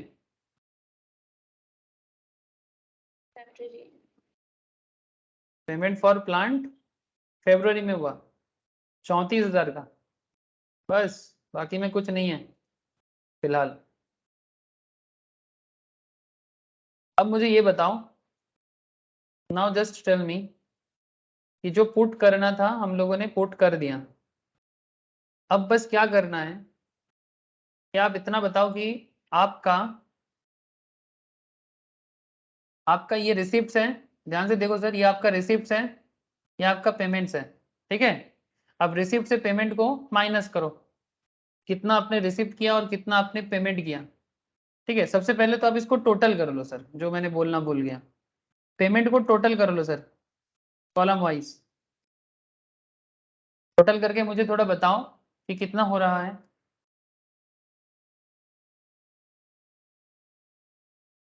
सर जनवरी का टोटल चेक करो, 52,500 होने वाला है, अगर गलत होगा तो बताइएगा। 95,500 फरवरी का, मार्च का 70,700, अप्रैल का 83,300, मई का 92,100 और जून का 95,300। ओके, अब यहां से आप नेट कैश फ्लो निकालो। क्या निकालना है सर? नेट कैश फ्लो, जो मैं आपको कंपनीज का शो कर रहा था, नेट चेंज इन कैश देख रहे हैं ना, बस वही वाला चीज। चलो tell me, net cash flow कितना हुआ? रिसिप्ट से पेमेंट को माइनस करो सर, हो जाएगा 51,200 से 52,500 को माइनस करो, नेगेटिव ना, 60 से इसको माइनस, 70 से इसको माइनस, 80 से इसको माइनस, 90 से इसको माइनस, 1 लाख से इसको माइनस, सब माइनस करो, रिसीव माइनस पेमेंट करो, देखो पॉजिटिव वैल्यू आ रहा है कि नेगेटिव वैल्यू आ रहा है। सर जनवरी का value please tell me. Sir क्या 1300 नेगेटिव आया? 51,200 51,200 माइनस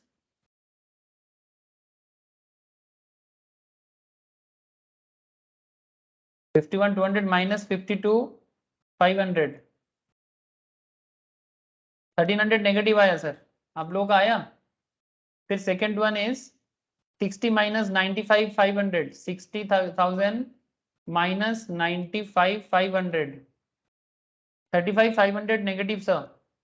तथा আসছে স্যার সবকটা নেগেটিভ এসেছে, শুধু লাস্টেরটা বাদ দিয়ে। Third one 700, fourth one 3,300, check करके मुझे एक बार कंफर्म करना। फिर 2,100 आया मेरा, और ये वाला आ रहा है sir positive 4,700, last one, last one is positive 4,700, ठीक है। अब इसको देखना है सर कि जनवरी में अल्टीमेटली मेरा हो क्या रहा है, सिमिलरली फरवरी में क्या हो रहा है। अब क्या देखना है सर, ये हुआ क्या कि मेरा मेरा मेरा नेगेटिव क्यों हुआ, क्योंकि मैंने जनवरी में रिसिप्ट जितना किया उससे ज्यादा पेमेंट किया, तभी नेगेटिव है। और लेकिन जून में मेरा कलेक्शन ज्यादा है कंपेयर टू पेमेंट, इसीलिए पॉजिटिव है। लेकिन अभी ओपनिंग बैलेंस कितना था जनवरी में, ओपनिंग बैलेंस कितना था?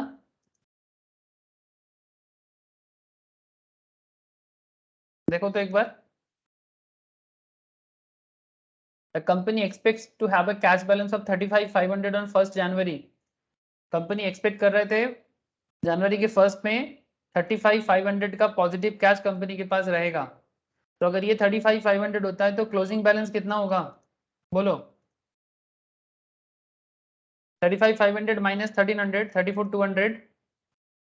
अब जो आपका जनवरी का क्लोजिंग है यही आपका फरवरी का ओपनिंग है, तो 34,200 शिफ्ट हो जाएगा यहाँ पर ओपनिंग में, ठीक है।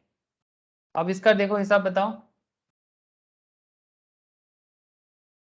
नेट कैश फ्लो 35,500, ओपनिंग हो गया 34,200, कितना हो जाएगा डिफरेंस? 35,500 माइनस 34,200 कितना सर? 1,300 नेगेटिव होगा, है ना। Opening 34,200 positive, but cash flow change में 35,500 नेगेटिव है, तो ओपनिंग बैलेंस से माइनस करो। 1,300 आपका ओपनिंग हो गया, तो 1,300 नेगेटिव और 700 नेगेटिव, 1,300 प्लस 700, 2,000 नेगेटिव सर, 2,000 हो जाएगा ओपनिंग, तो 2,000 नेगेटिव ओपनिंग हो जाएगा, 2,000 और 3,300 3,300 कुल मिला के हो जाएगा 5,300 नेगेटिव। 5,300 की ओपनिंग हो जाएगा, तो 5,300 और 2,100 कितना हो जाएगा? 7,400, 7,400। 7,400 आपका अगर नेगेटिव ओपनिंग हो जाता है तो 4,700 आपका चेंज इन कैश था, मतलब नेट कैश फ्लो का चेंजेस था। तो 4,700 और इधर 7,400, 7,400, तो आपका बन जाता है 2,700 नेगेटिव। ये आपका क्लोजिंग कैश बैलेंस है, negative cash balance. Negative cash balance रहा आपका मंथ के एंड पे। बस यही आपको पूछा था कैश बजट में। अब इसका लिख लिया आप लोगों ने? सर कंप्लीट हो गया cash budget?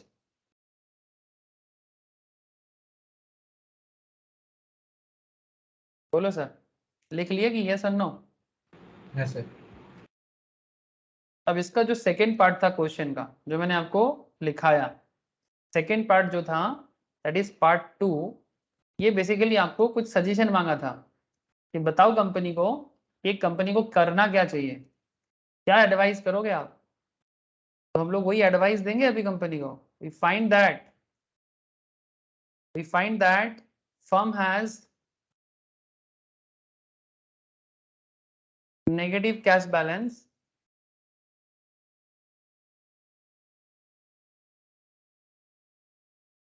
from the second month onwards, है ना।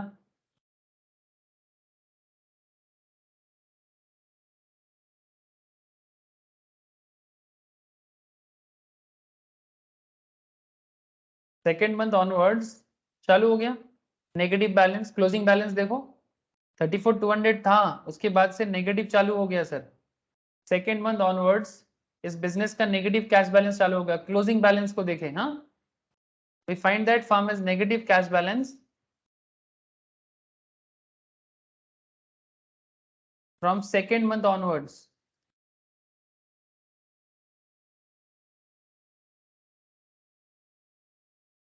पॉइंट 2 जो देखे वो पहले बताओ। Point 2 the main reason for this, क्या रीजन दिखा आपको? जो दिखा वो बताना है। The main reason for this, वो परचेज किया ना एक जनवरी में, फरवरी में पेमेंट किया ना। The main reason for this deficit क्या हो गया? क्या रीजन है कि बिजनेस में कैश का कमती पड़ गया? हाँ सर, इसके पीछे क्या क्या रीजन दिखाई दे रहा है? The main reason for this deficit situation is the payment for plant purchase in February. February में 34,200 से 34,000 ना, 34,000 ना, सॉरी 200 नहीं, 34,000 से प्लांट खरीदा और उसके इफेक्ट में क्या हुआ? बिजनेस में कैश नेगेटिव पड़ गया। तो पॉइंट 3 में आपको कुछ बताना है। In order to tackle, in order to tackle this situation, this deficit, ये जो घाटती है, ये जो घाटा है, इसको संभालेगा कैसे? ये जो कैश का क्रंच है बिजनेस में, इस डेफिसिट पोजीशंस के साथ कंपनी क्या कर सकता है? क्योंकि कंपनी तो कैश के बिना बहुत मुश्किल में पड़ेगा। तो ऐसे सिचुएशंस में क्या क्या अप्रोच वो अपना सकता है? मेथड 1, फर्म में avail overdraft, that is short term loan. Overdraft facilities के लिए जा सकते हैं बैंक के पास जिसके साथ वो काम करता है। मेथड 2, फर्म में डिफर, ये बजट बना रहे सर। फर्म में डिफर मतलब वो अपने आप को मशीन खरीदने से अभी हटा सकता है। फर्म में differ the purchase of plant, मतलब अभी प्लांट को खरीदने के बारे में थोड़ा सा नेगेटिव भी सोच सकता है कि बाद में खरीदेंगे अगर बहुत जरूरी ना हो तो। Method 3, firm may pay for the purchase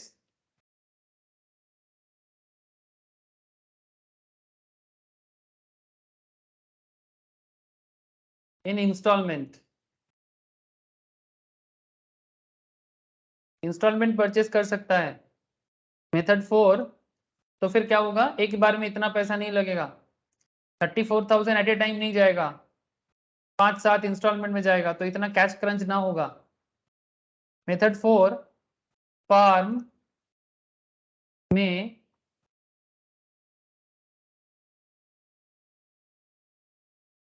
not purchase the plant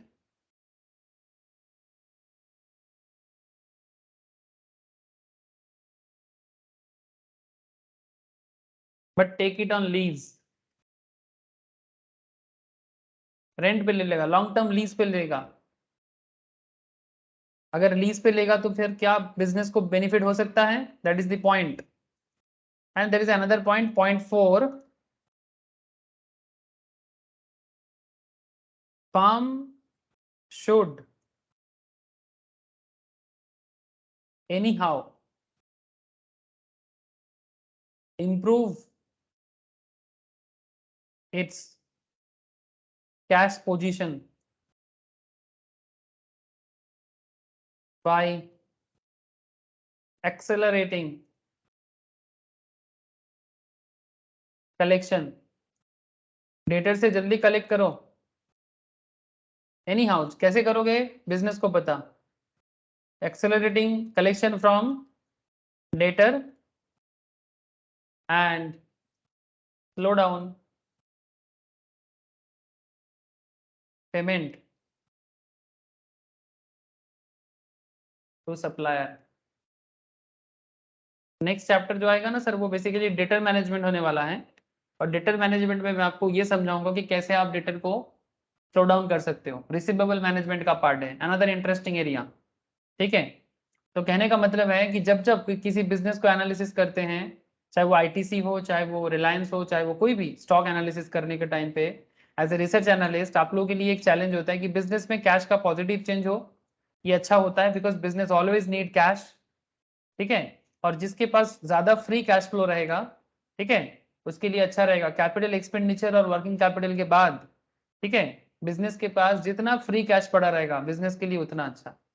जब जब ये नेगेटिव दिखेगा आपको, तब तक आप बिजनेस के बारे में थोड़ा सोचिएगा कि क्यों ऐसा हो रहा है, इसका मतलब बिजनेस को ऑपरेट करने में दिक्कत होगा। ठीक है, तो ये भी एक फंडामेंटल अप्रोच है सर, जो मैंने आपको इतनी देर से सिखाने का कोशिश किया। ये आपको मैंने फाइनेंस के थ्रू से बताया, ठीक है, बट आप इसको किसी भी एंगल से सोचो तो आप समझ सकते हो, किसी भी एंगल से सोचो तो आप समझ सकते हो। ठीक है, this is called hardcore financial activity.